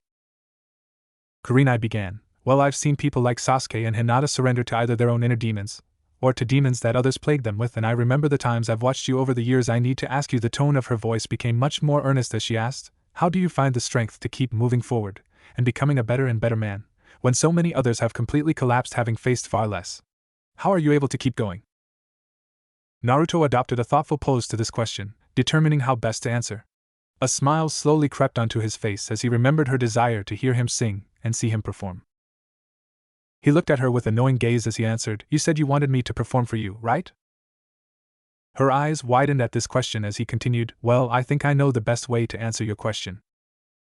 He stood up and offered a hand to assist her out of her chair as he said, "Come with me." She took his hand, allowing his to assist her to a standing position before letting go of his hand and following him to the teleportation seal. Naruto transported them to the second-level basement and led her into the recording studio. After creating a few shadow clones, who immediately started getting to work setting up instruments and connecting all of the accompanying equipment, Naruto then led her into the director's booth so that she could listen from there.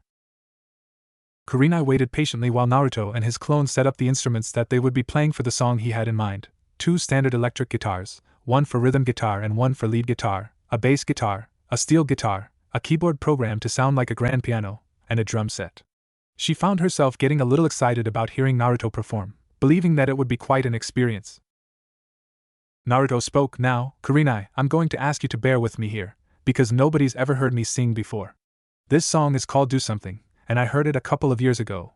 It just kind of resonated with me, because it's how I've tried to approach my life. So here goes. Let me know what you think afterwards, okay?" And as Kurenai nodded, he began to strum on his guitar. Listen to Do Something, by the Eagles, lyrics in black and bold, 1. After the short opening, Naruto began to sing in the most melodic, clear and beautiful tenor that Kurenai had ever heard. I'd been walking through the fields and on the streets of town trying to make sense of what you left me. Kurenai found herself to be very surprised as his clones began to play the remaining instruments in time with Naruto. Everything that I believed in has been turned upside down and now it seems the whole wide world's gone crazy. Kurenai simply continued to listen, becoming enraptured with Naruto's voice. And when I feel like giving up and I'm ready to walk away in the stillness, I can hear a voice inside me say. Kurenai's eyes began to water as she heard Naruto and all of his clones sing in beautiful harmony, singing both the lead and background parts. The crooning of the clones to Naruto's lead vocals moved her more still. Do something, it's too late for saving face, don't just stand there taking up space, why don't you do something? Do something, it's not over, no, it's never too late. You were always on my side, love was all we had, now I sit and watch our life unraveling. I pick up the morning paper and all the news is bad, how did we get on this road we're traveling? And when I feel like giving up and there's nowhere left to go, that's the time I dig down deep, the only thing I know. Do something, don't leave it up to someone else, don't feel sorry for yourself, why don't you do something? Do something, it's not over, no, it's never too late. Kurenai's complete attention became more and more fixated upon her blonde host as he continued to perform for her. Intense emotion continued to well up inside of her, threatening to burst forth as Naruto continued singing and playing. Run away, you can't run away, on your honor, for your pride you'll sleep better knowing you tried. As the Narutos extended the note on tried, and the harmonies continued to blend, Kurenai found herself so overwhelmed by the beauty of what she was listening to that she could no longer hold her tears back. They freely began to flow as she began to sniffle, a few involuntary sobs escaping, Kurenai being all the more overwhelmed knowing that Naruto was singing this song from his heart and his life experiences. To do something, it's too easy not to carry, you're not ready for the rockin' chair, get up and do something, don't wait too long, even if it's wrong, you've got to do something, it's not over, no, it's never too late. Naruto played the last few notes of the song and closed it out, he and his band placing instruments back on their stands before he dismissed his clones. He asked, so how'd I do? To Kurenai as he turned to her, noticing her stand up from the couch she was on. He saw that she was crying, on the verge of sobbing, her eyes wide in a mix of shock and awe. This caused him to frown in concern. He was about to ask if she was alright as she spoke in a voice that was equally thick with tears, you've never sang in front of anyone else before? You ever? Naruto, still frowning, shook his head, no. Kurenai shook her head in disbelief, speaking in a tone just above a whisper, you have the most amazing voice I've ever heard. Naruto blushed at this, and gave an embarrassed smile and chuckle, RTH thanks. Why me? Naruto frowned again, this time in confusion, Kurenai elaborated, still in tears, why did you choose to reveal this part of yourself to me, of all people, when you've never revealed it to anyone else? What have I done to deserve all this? Naruto simply smiled warmly as he answered, you asked? You not only asked me to perform for you, but you also asked me a question that probably took some guts for you to put out there. Nobody else has ever done that with me, not even the few people that really do know me, and I appreciate the fact that you want to see the person behind all the talk. Kurenai couldn't help but smile in return, tears still falling. She walked up to him, taking one of his hands in both of hers, and looked him dead in the eye. Naruto, you've made what started out to be a terrible day for me and turned it into a day filled with wonderful surprises. You've opened up whole new worlds for me, first with your genjutsu countering project, then with telling me so much about sealing, and just now, by playing for me. She paused for just a moment, holding his gaze with her own. Thank you for sharing things that are so special with me and also for allowing me to get to really know you a little more. Naruto smiled warmly at her in return as he responded back, I was glad to let you in. Kurenai, thanks for allowing me a peek at who you really are, as well. Kurenai nodded, letting go of his hand, the smile never leaving her face. She was reminded of her desire to learn sealing, so she asked, you're already doing so much for me, but I was wondering if you maybe wouldn't mind taking me on as an apprentice and teaching me Fuinjutsu? Naruto's eyes lit up at this, much to Kurenai's delight. Never before had anyone shown any degree of interest in Fuinjutsu that would merit learning from him. With a wide grin, he exclaimed enthusiastically, I'd be glad, and honored to. I've been wanting to teach someone else about sealing for a while now. Kurenai couldn't help but laugh warmly at his enthusiasm. She nodded and thanked him. As they both continued looking at each other, silence ensued. With nothing to say, each of them couldn't help but take notice of the other. It wasn't long before both of their faces began to get warmer. After a few moments, Naruto broke the stare off as he began to scratch the back of his head sheepishly, and turned to look at the clock on the wall. His eyes widened in surprise at the time. It was 9:30 in the evening. "Wow, I didn't realize how late it was," he exclaimed in his surprise. Kurenai turned to look at the clock herself. "Wow, it is getting late." Turning back to Naruto, she said with no small amount of regret, "Well, I guess we probably should call it a night, huh?" Naruto nodded, just as regretfully, "Yet tomorrow we start your training, and I'll also add a couple of extra hours for Fuinjutsu instruction, so we probably ought to get a good night's rest."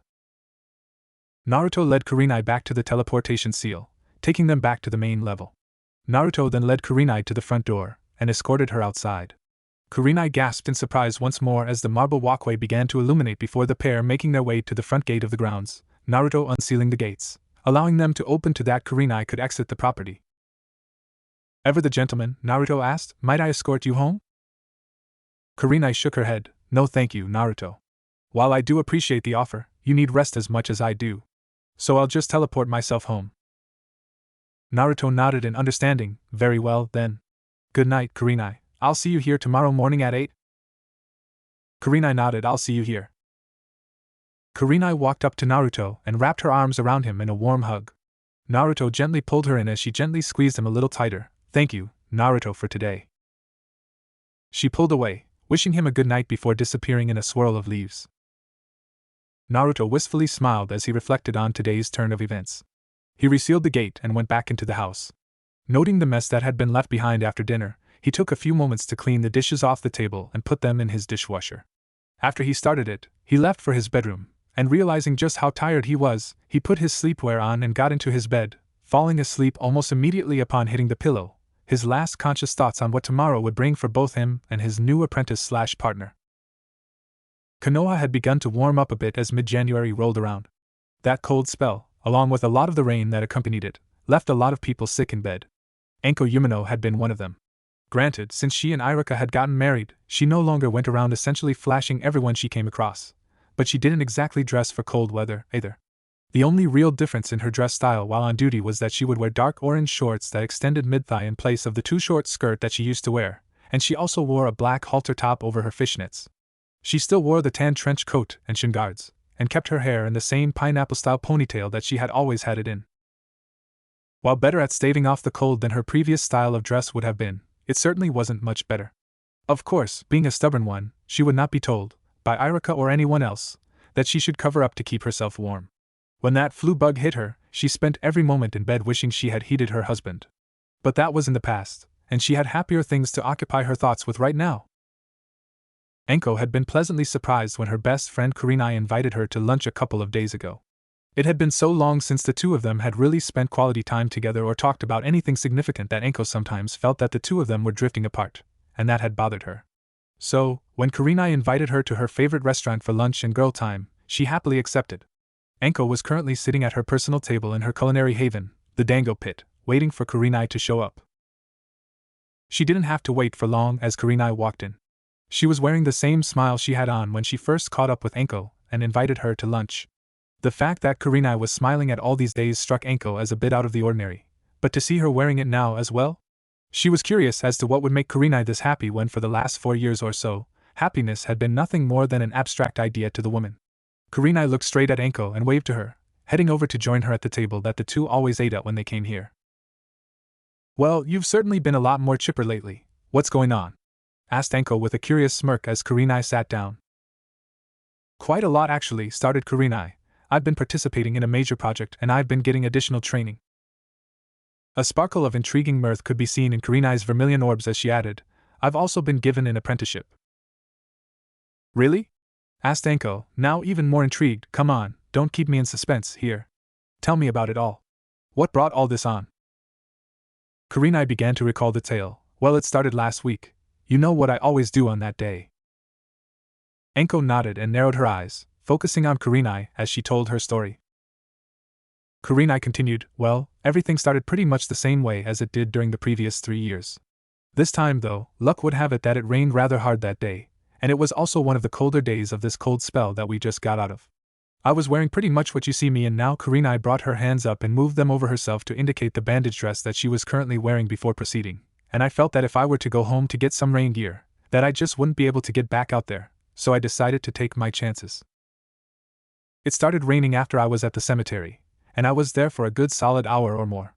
I heard a few perverts off in the distance talking about what they wanted to do to me at this. Anko responded with a frown that displayed both anger and disgust as Kurenai continued, and then, a few seconds later, I felt a coat draped over me. I looked up to see who put it on me, and it was Naruto Namikaze of all people.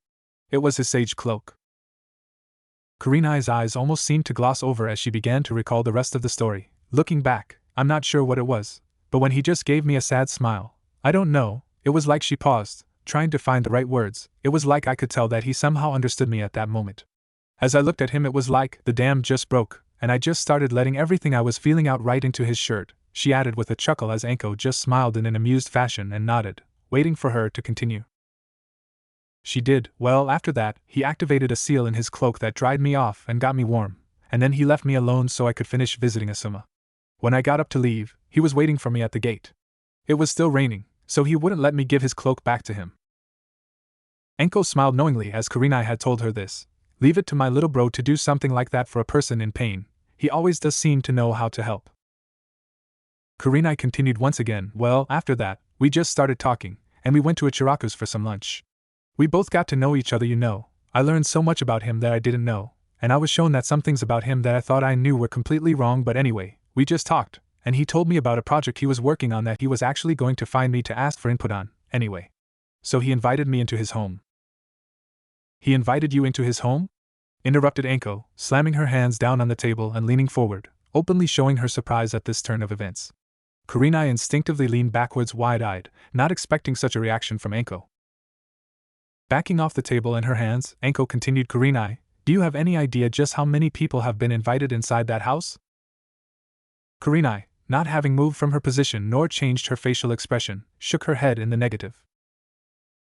Me, Irika, Konohamaru, Hanabi Hyuga, Shikamaru and Temari. Anko leaned forward again as she finished, and that's it. Not even the Hokage has been inside his house. Kurenai's eyes seemed to grow even wider as her eyebrows shot up. She began to explain the situation. Well, the reason I was in his house is because that's where he kept all of his research for the project. Anko narrowed her eyes at this. Well, okay, she said, not sounding convinced of her reasoning before putting a smile back on and bringing her back to the story. Sorry to interrupt, please continue. Kurenai seemed to trail off in an effort to collect her thoughts after being interrupted before continuing, but with what would qualify for Kurenai as great excitement and enthusiasm. Naruto's essentially creating an entirely new sub-discipline of genjutsu that would give any ninja who's weak against genjutsu a fighting chance against a strong genjutsu user. What he's doing is creating a series of techniques and methods that could in theory counter any genjutsu thrown at someone. And it's really coming along. When he showed me his notes and his research, I was stunned at the level of thought and detail he had put into this. He's using everything from basic to advanced chakra theory, to the study of the chakra network from a medical standpoint. It's incredible what he's working to accomplish. But anyway, after that, he made dinner to thank me for his help. Anko raised an eyebrow and smirked once more in response to this. And he's also the one who's been giving me the extra training I was telling you about. My apprenticeship is also to Naruto. I'm taking up Fuinjutsu, and he's my Fuinjutsu master. Anko's eyes narrowed once more, this time in thought as she studied Kurenai's body language and posture while talking about her experience with Naruto. Kurenai seemed to notice this and decide to draw Anko's attention to it. Anko? Asked Kurenai suspiciously, causing Anko to give a sly his response, her eyes remaining narrow and the smirk never leaving her face. Kurenai continued, with a little more force behind her suspicious tone, what's going on in that head of yours right now? Anko wasn't the least bit bothered by the question. I'll let you know once I've heard more, please continue. Kurenai narrowed her eyes in response to this, but decided to let it drop for now. She knew Anko would tell her soon enough, probably by way of teasing her to try to get under her skin. She accepted Anko prompting and continued to tell her about what Naruto had told her concerning her chakra reserves/control plateau, and what she could do about it. This idea actually fascinated Anko, as she didn't know quite so much about chakra theory herself. Kurenai elected to leave out Naruto singing and performing for her, feeling as though it wasn't her place to tell Anko about that part of Naruto's life. As their food and drinks come to the table, they both started to eat while Kurenai told Anko all about the training that she had been doing under Naruto's supervision. Weekends are good, thought Irika to himself with a smile as he sat at the counter in Ichiraku's. He was currently enjoying a steaming hot bowl of chicken ramen with all the fixings. It was times like this, where he could simply slow down and relax, that made life enjoyable for him. While many shinobi craved excitement and fast-paced adventure, Irika had already had his fill of that. This was actually what caused to want to teach at the academy. Thoughts of the academy always led him to many of the students he taught over the years, but one student always stood out first and foremost in his mind, his all-time favorite student and surrogate little brother, Naruto Uzumaki. He never could get used to the idea that Naruto's last name was now Namikaze, as it just seemed to take away from his identity, at least in Irika's mind. He'd think or hear Naruto Uzumaki, and the brotherly feelings he had for Naruto would just swell to the surface with a vengeance. He'd hear Naruto Namikaze, and he just didn't react the same way. It was as though the name belonged to someone else in his mind. He couldn't explain it, really, nor could he give rhyme or reason for it. It just was what it was to him, the same way that Irika would always be Irika-sensei to Naruto, and it would likely never change. His thoughts were interrupted as he heard the telltale sound of the flaps at the front entryway to the stand being pulled aside by a customer entering the stand. He turned to see the man who was currently occupying his thoughts enter the stand. As they made eye contact, both men smiled and greeted each other warmly, Irika inviting Naruto to take the seat next to him. As Naruto sat down, Ayame came and greeted him before hitting him on the head with the ladle in her hand, and chiding him on not making an appearance for several days at the ramen stand again. Naruto simply apologized to Ayame while grinning and laughing sheepishly, rubbing the back of his head. His apology, and some promises to come visit more often, seemed to placate the young woman as she took his usual order of a Naruto special. Irika became surprised, however, when he ordered a kurenai special on top of this. Naruto?" asked Irika, his tone showing his curiosity and confusion. Naruto turned to him, the look on his face telling Irika that there was a story to this. "What's this about a kurenai special, and what's the story behind it?" Naruto began to tell Irika the same story that Kurenai was telling Anko at the Dango pit. To say that Irika was both intrigued and surprised at this particular development in Naruto's, and especially in Kurenai's, life, would have been an understatement. Of course, not having the same teasing nature that his wife did, his reaction was a little different, as were the questions he started to ask. "You know, Naruto, it seems to me that you've taken a rather strong liking to Kurenai," said Irika in his direct, yet non-judgmental way. Naruto responded in a manner indicating that he didn't feel teased or threatened in the least by his statement. "I don't know, Irika-sensei. I'm not saying I don't, but the truth is I'm not sure how I should feel, or what I should do about it. You know, yourself, that I really haven't had any luck or lasting success with women." Irika nodded sadly at this, knowing full well what Naruto's romantic history was like. He remembered how Sakura used to abuse him over the most unimportant things, or simply for the sake of her own annoyance. He also recalled when she would later try to use his feelings for her in an effort to try to bring Sasuke Uchiha back to the village, or to even deter him from pursuing Sasuke any further. Irika also knew that Naruto and Sakura didn't talk these days after he had killed Sasuke in battle, and only gave each other a small smile and either a curt nod or a quick wave when they ran across each other in the village. Immediately after this, both would turn and walk in opposite directions to avoid further interaction. Irika's reflections took a slightly darker turn after this, as he recalled what Naruto had told him about his short-lived relationship with Hinata Hyuga. On occasion, he had seen Hinata out and about in the village, usually with a contingent of Hyuga branch members in tow to act as bodyguards/attendants. Gone was the shy and kind young girl that he had graduated just 8 years ago. In her place was a woman who, while quite beautiful and desirable, carried herself with a coldness and an indifference to those around her, culminated in a perpetual glare and an almost half-scowl that made her seem quite ugly to him. Even the way she spoke nowadays, when Irika had actually heard her speak, was just frigid, as though it was an annoyance at best and a transgression at worst to force Hinata to use her voice and deal with people. Even Lord Hiashi hadn't been like this when dealing with those in the village.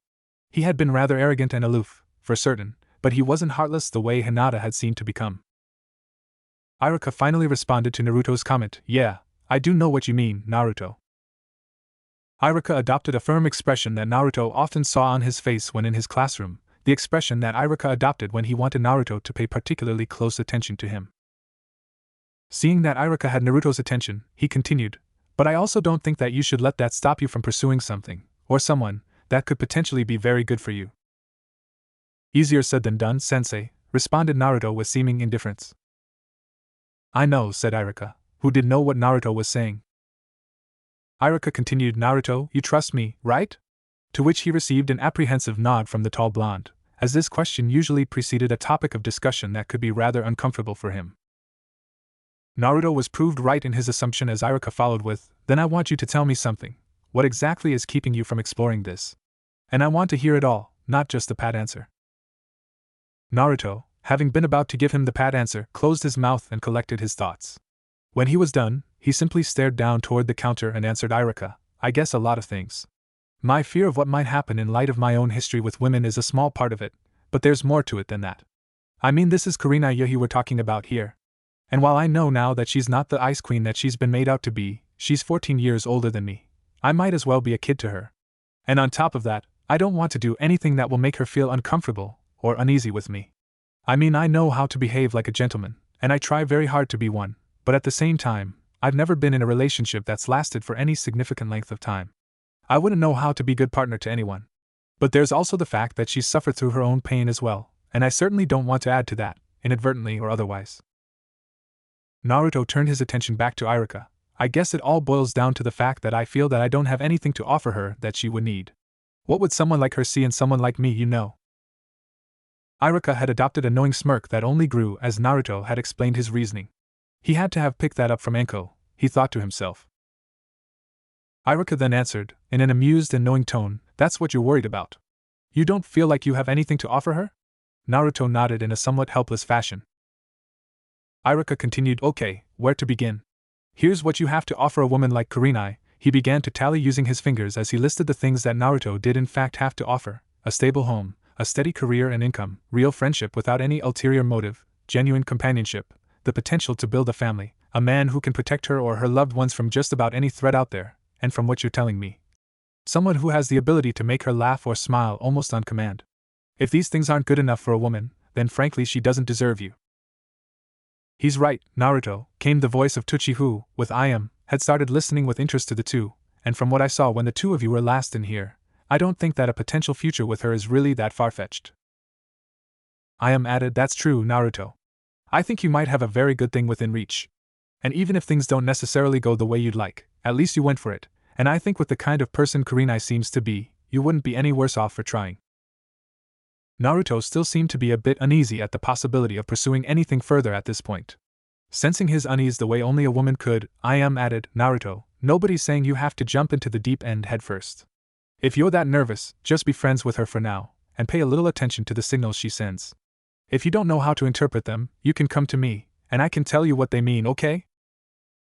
Iruka and Tsuchi both nodded in agreement, impressed at the wisdom of Iam's suggestion.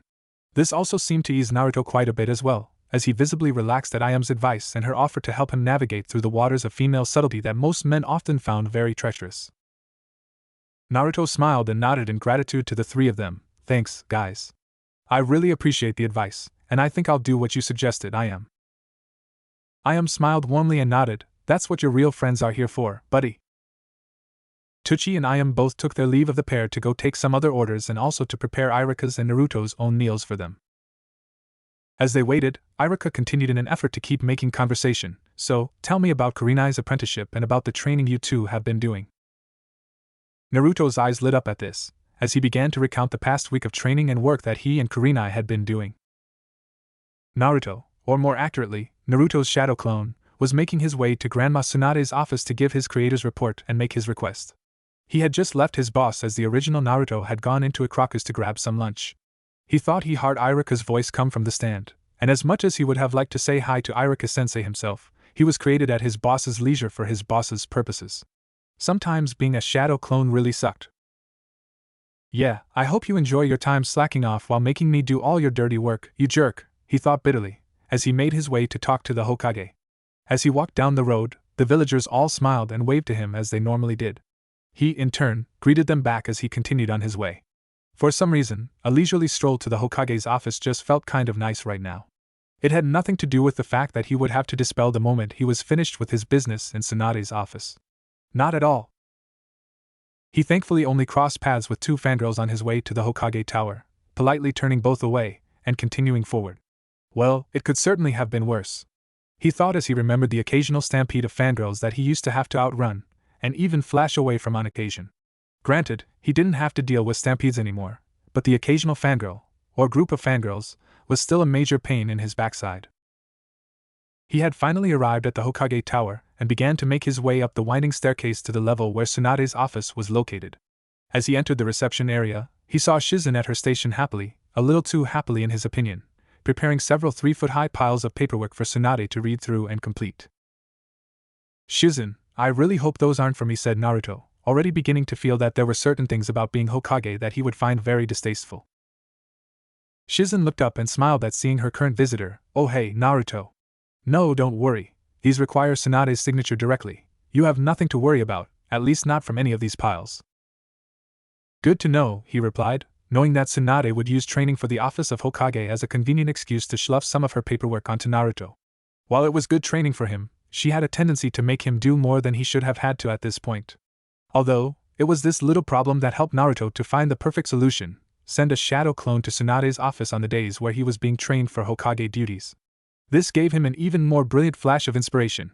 He could use many shadow clones at once to get paperwork done more quickly. Of course, he had made it a point not to do this, because he knew that Tsunade would just give him more and more of her responsibilities and paperwork while she could sit back and drink to her heart's content. He decided very early that she was not going to do that to him, and that he would wait until he actually was Hokage before using that little trick of his. Tsunade might hate his guts for a little while for not sharing that little tidbit with her, but Naruto knew her far too well to believe that she would use it herself instead of making him do it all. Naruto brought himself back to the task at hand, asking playfully, "So, is the old bat in?" Shizen mock glared at him for the way he addressed her mentor, as she responded with mock anger, "Yes, she is. Let me see if the Lady Hokage is available." She rolled her eyes as she rose from her desk to knock on Tsunade's door. Naruto gave a low chuckle as she walked by. Shizen knocked on Tsunade's door, and upon being prompted, she opened the door, announcing to Tsunade that Naruto was there. After a few seconds, Shizen closed the door. Turning to Naruto, her mock glare and mock angry tone back in full force, but this time with a seemingly playful smirk as well, she said to him, "The old bat will see you now." Naruto smirked right back at her. He thanked her and then approached the door of Tsunade's office, grabbing the handle and pulling it open. He entered and made his presence known. "Good afternoon, Lady Hokage." Tsunade raised an eyebrow and narrowed her eyes at him, asking suspiciously, "You're a shadow clone, aren't you?" Naruto began to sweat a little as he responded, How did you know?"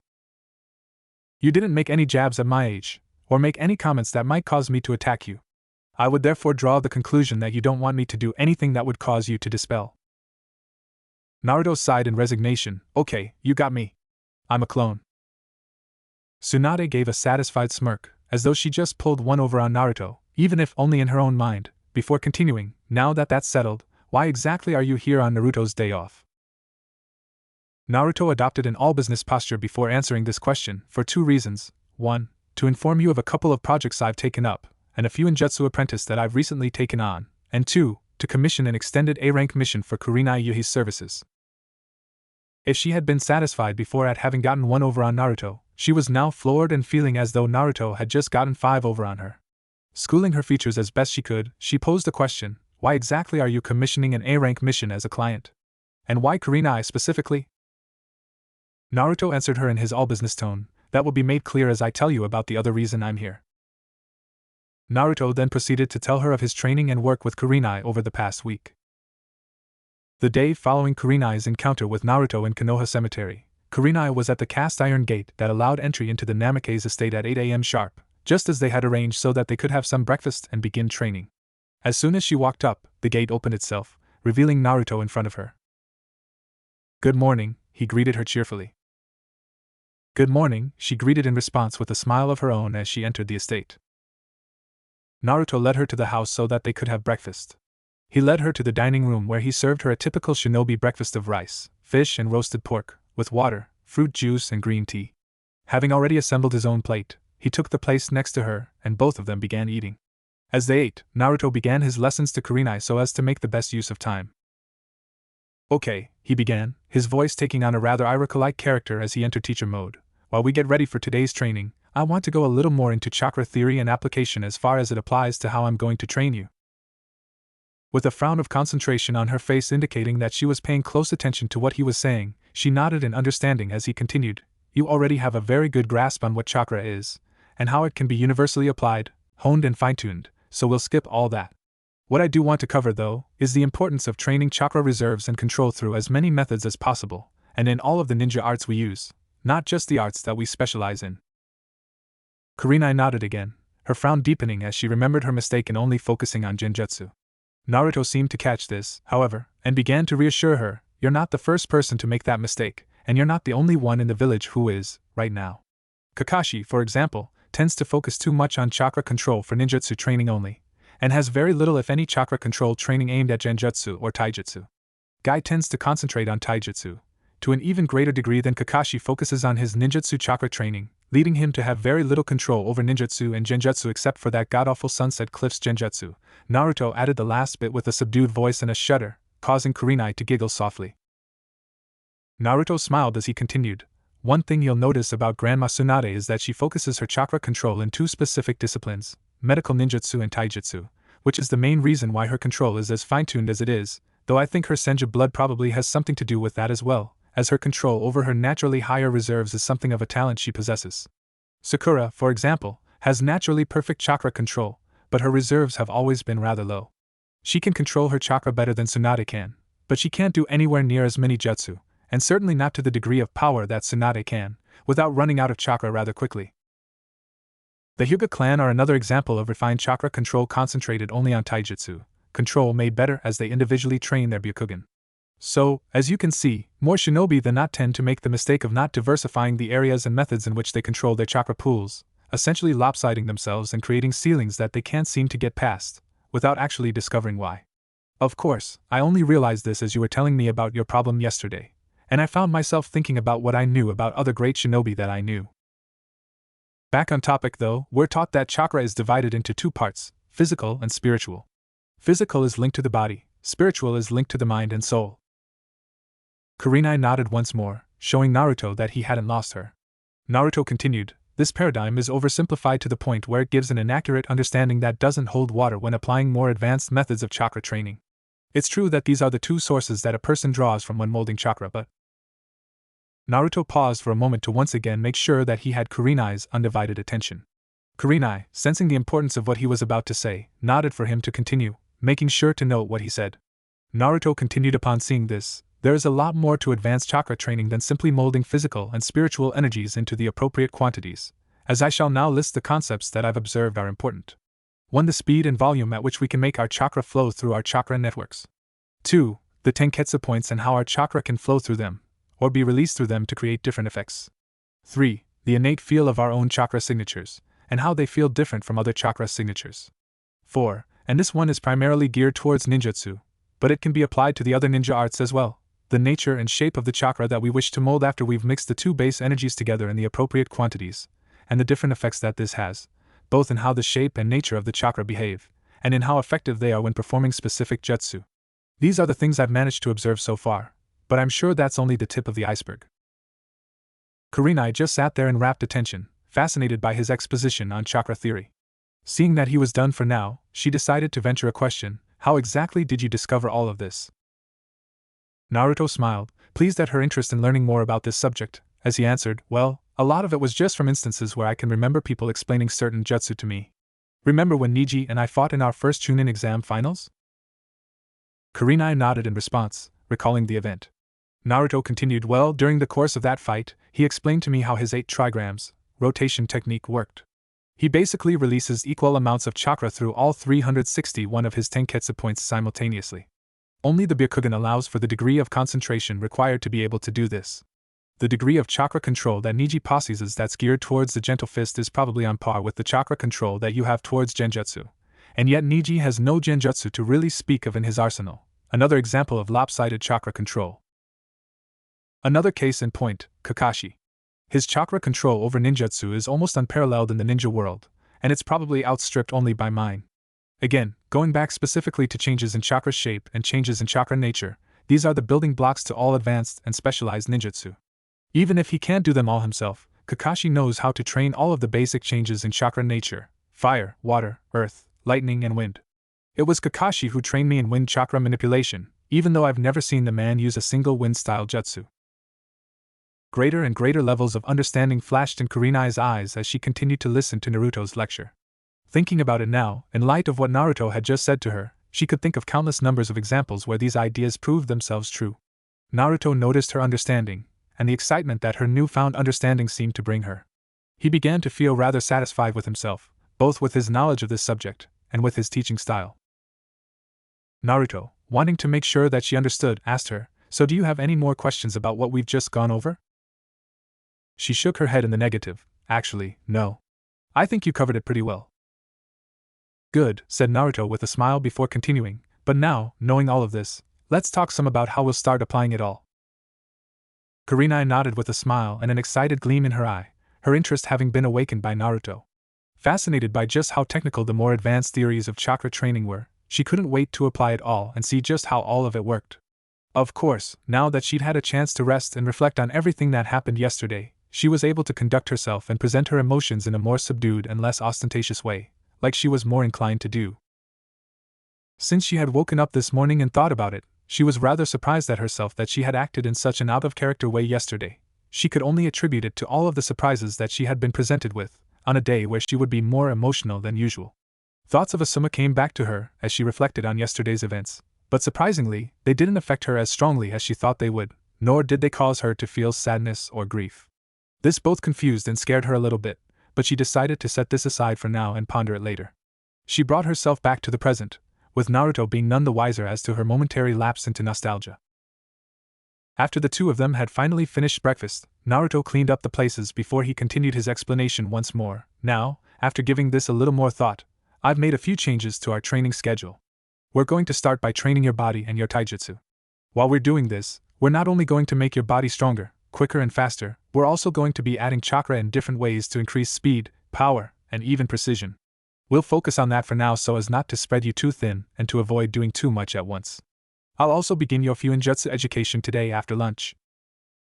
For now though, if you would please follow me," he finished as he stood up and began to walk towards the back door.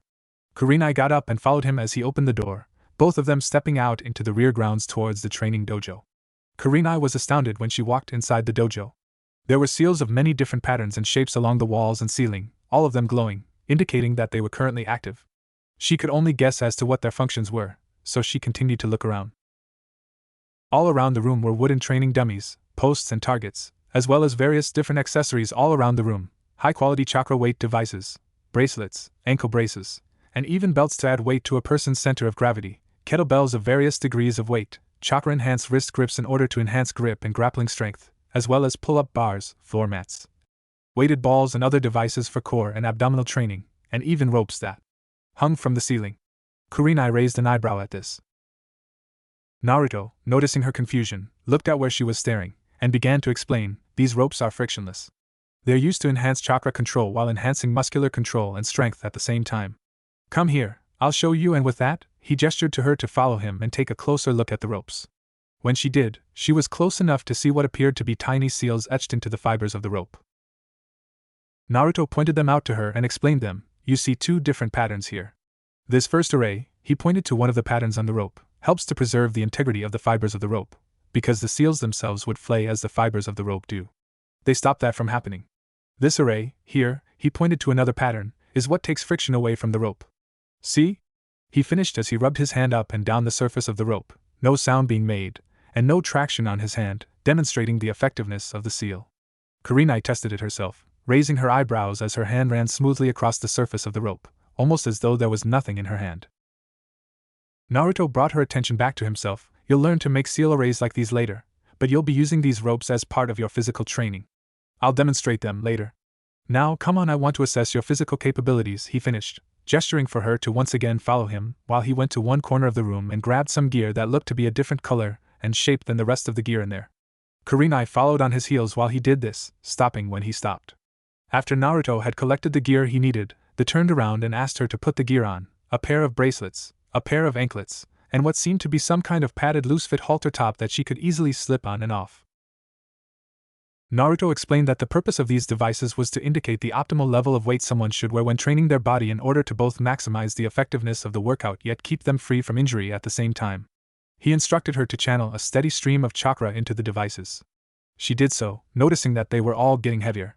She continued channeling her chakra into them until she began to feel somewhat strained, when the weights stopped getting heavier. Naruto told her to stop channeling chakra and he proceeded to take the weights off of her, looking on the inside surface of each. Kurenai looked at what Naruto was looking at, seeing that there were some numbers written on the inside of each piece of gear.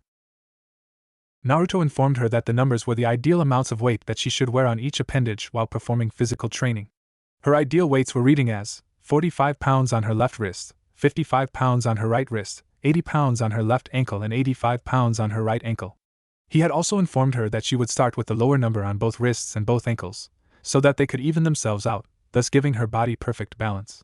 The halter top read 225 pounds, meaning that she would wear 225 pounds over her shoulders, chest and back while training her body in taijutsu. Kurenai had asked about the belts, seeing that there wasn't a belt that did what these other pieces of equipment did. Naruto told her that the belts would serve the same purpose as the halter top, and that they could be worn while performing pull-ups so that the weight could be a little lower on the body, making the exercise more effective. After recording these numbers, he pulled what looked like a pair of forearm-length gloves, and a pair of what would have been shin guards, except they were made of some kind of cloth instead of metal. Kurenai inserted her hand into each glove, and noticed that the portion that covered the forearm was open, and designed to be fastened around her forearms. She fastened, and repeated the process with the cloth shin guards, fastening them around the back. Before she could put the halter top on, Naruto stopped her before bringing her into what appeared to be a changing room, with female-oriented training clothes. Naruto had told her, rather bluntly, to Kurenai's mild annoyance, that the bandage dress that she was currently in was not suitable for the training that she was about to undergo. Letting her know that the clothes were laced with seals that could either tighten or expand the fabric on the outfits to a degree, and showing her how to activate them, he left her in the room so she could change. When she came out wearing a red training gi that was just loose enough to allow her ease of movement, but tight enough to stay on her body. Over the gi was the halter top, and under the sleeves and legs of the gi were the greaves and the gauntlets, all set at the weights Naruto set them at. Naruto wore a satisfied smirk, while Kurenai wore an annoyed scowl. Naruto told her that she would thank him for this later, then proceeded to grab a pair of hand grippers that was of the same basic design as the gear that determined her initial weights were. Naruto handed them to her, and told her to grip them as tightly as she could. She did, and found it quite easy to grip them, before Naruto told her to add a steady flow of chakra to them while maintaining the grip. She did this, and the resistance steadily grew for a few seconds on each gripper. The gripper in her left hand stopped increasing in resistance before the one in her right hand did, indicating that her right grip was stronger than her left. She could apply 70 pounds of torque in her left hand, and 85 pounds of torque in her right. Naruto seemed to be quite impressed with this. Kurenai had a rather strong grip for a genjutsu specialist. Naruto told her that for exercises that were done one limb at a time, she would do 10% more repetitions for her weaker limb than for her stronger one, so that she could balance them out as she grew in strength and speed. From that point for the next 4 hours, Naruto would have Kurenai on physical training, with 45 pounds on each wrist, 80 pounds on each ankle, and 225 pounds over her chest, shoulders and back. Naruto actually put some training gear and weights of his own on so that he could perform his routine while she performed her own. He told her his own numbers to give her an idea of what she'd be working towards: 400 pounds on each wrist, 750 pounds on each ankle, and 2,500 pounds over the top of his body. Of course, Naruto had to do this using resistance and gravity seals, so that he wouldn't create craters in the ground as he was moving. He did have over 2 tons of weight dispersed throughout his body, after all. Her routine was 300 standard push-ups, 200 handstand push-ups, 200 fingertip push-ups, 200 laps around the borders of the Namikaze estate, including running over the lake using her chakra point, 400 sit-ups, 200 pull-ups, 800 squats, 100 one-arm pull-ups with her right arm, 110 one-arm pull-ups with her left arm, 400 one-legged squats with her right leg, 440 one-legged squats with her left leg, 100 one-arm fingertip push-ups with her right arm, 110 one-arm fingertip push-ups with her left arm. His routine was 1,000 standard push-ups, 800 handstand push-ups, 800 laps around the borders of the Namikaze estate, including running over the lake using his chakra point, 2,000 sit-ups, 1,000 pull-ups, 2,500 squats, 500 one-arm pull-ups with each arm, 1,000 one-legged squats with each leg, 500 one-arm fingertip push-ups with each arm. After 3 hours, Kurenai finished with her routine, as compared to Naruto's 2.5 hours, and also left her breathing a lot heavier than him. Naruto told her, to her horror and extreme consternation, that they were not yet done. Seeing her getting steadily more angry, he reminded her that she was doing this to round herself out and ultimately overcome her own chakra ceiling. Bearing this in mind, though that didn't stop her from grumbling under her breath, she followed Naruto back into the dojo, where they began to use the training dummies and posts to perform taijutsu-related exercises. Kurenai's taijutsu routine, which she repeated 10 times, was 200 punches with her right hand, 220 punches with her left hand, 200 kicks with her right leg, 220 kicks with her left leg. Naruto's taijutsu routine, which he repeated 15 times, was 600 punches with each hand, 600 kicks with each leg. Both finished these routines at about the same time before cooling down with some stretching. Kurenai, still angry with Naruto, decided to give him a piece of her mind. She was a sight to see, panting hard, face flushed with exertion, hair disheveled and sticking to her forehead, sweat pouring down her face and drenching her GI, glaring at him while pointing in his direction, pausing between each word spoken through clenched teeth, gasping between each word, "You are evil." Naruto tried very hard not to laugh at this. He couldn't help but feel a little sympathy for the woman, who certainly wasn't used to this level of physical exertion, at least not with the amounts of weight that she was currently wearing, but at the same time, the trainer in him found this to be highly amusing. He settled for an amused smirk before telling her that she could take the weights off now, and also to go ahead and use one of the baths in the onsen inside the house to relax and clean herself up. She took off her gear and put it all away before leaving in a huff for the changing room to gather the clothes she came in and leave for the onsen. Naruto himself, not having worked up much of a sweat, decided to start on lunch for the pair while Kurenai was allowing the tension and soreness that was starting to come on to be relieved at least somewhat by the hot, mineral-induced water in Naruto's private springs. Naruto couldn't help but think with some amusement, "I wonder how she'll react when we start adding harder exercises into the routine," as he prepared lunch over the kitchen counter. Lunch was a stir-fry of chicken and mixed vegetables over rice, making sure that there was an overly generous portion of chicken so that the extra protein would allow for faster muscle recovery. He had also prepared 3 gallons of ice-cold water for them to drink. He was certain that Kurenai would go through at least 2 gallons by herself. Once Naruto was finished, he noticed that Kurenai was walking, or rather, stumbling in, eyes glazed over and mouth watering. She had evidently smelled lunch, and was ready for some. Naruto smiled at her as he asked, "Feeling better?"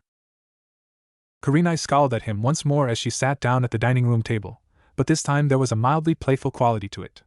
She couldn't stay mad at him. After all, he had done more reps and sets than she had in every exercise, far more, and he had literally 10 times the weight on his body to boot. That was also what made it more infuriating to her, the fact that he didn't make her do anything that he didn't do himself. She was infuriated by the fact that he left her with no room to point fingers at anyone except herself. And taking ownership for your own deficiencies could be a real drag. "Great, Naruto's turning me into a Nara," Kurenai thought to herself, both in amusement and annoyance. Naruto interrupted her musings by laying a plate of the dish that had her mouth watering, and invited her to dig in. He also brought the water to the table with a couple of glasses, and true to Naruto's suspicion, Kurenai downed several glasses of water, equating to about 3/4 of a gallon, before even touching her food.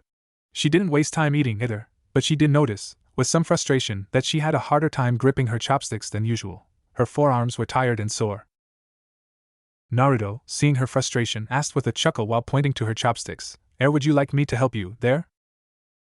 Kurenai's face turned red at the question, but whether from a blush or continued annoyance, Naruto couldn't tell. She simply chose not to answer the question as she continued trying to feed herself, experiencing some success, but not enough to sate her grumbling stomach. After a few minutes of this, she sighed in resignation. She turned to Naruto and asked somewhat sheepishly, "Is that offer for help still on the table?" Naruto simply smiled and nodded at her, not wanting to embarrass her any further. He began to take portions of food that she could comfortably chew and feed her so that she could finish her lunch a little faster without completely abandoning her table manners. The mood began to lighten up as they made small talk over lunch, laughing and smiling with each other. After lunch was finished, Naruto informed Kurenai that it was time to get back to business. He led her into the workshop area in his library. He had set up a small workstation for her so that she could practice the basic fuinjutsu skills that he would be teaching her. She saw several scrolls, blank pieces of paper, and ink wells and brushes of various kinds. She took a seat at the place that he had set up for her as he went to one of his blank whiteboards and began lecturing. "Okay, Kurenai, before we get started, I want to tell you up front, as hard of a taskmaster as you thought me to be with physical training, I am a much harder taskmaster and a stingy perfectionist when it comes to sealing. If you're going to be apprenticed by me in the art of fuinjutsu, there are some ground rules you'll need to agree to first." Kurenai nodded in understanding. Being a master herself in the art of genjutsu, she would also set certain stipulations upon anyone wanting to apprentice under her to learn her art. She certainly didn't expect Naruto to be any different. Acknowledging her assent, Naruto began to list the ground rules that she would have to abide by while under his wing. First and foremost, unless for the purposes of study, you will never buy another sealing note, tag, or what have you from any store, or any other seal master ever again. This means you won't buy any more paper bombs or the like from the wolf's claw. If you need an exploding tag, or any other seal, you will learn to create your own.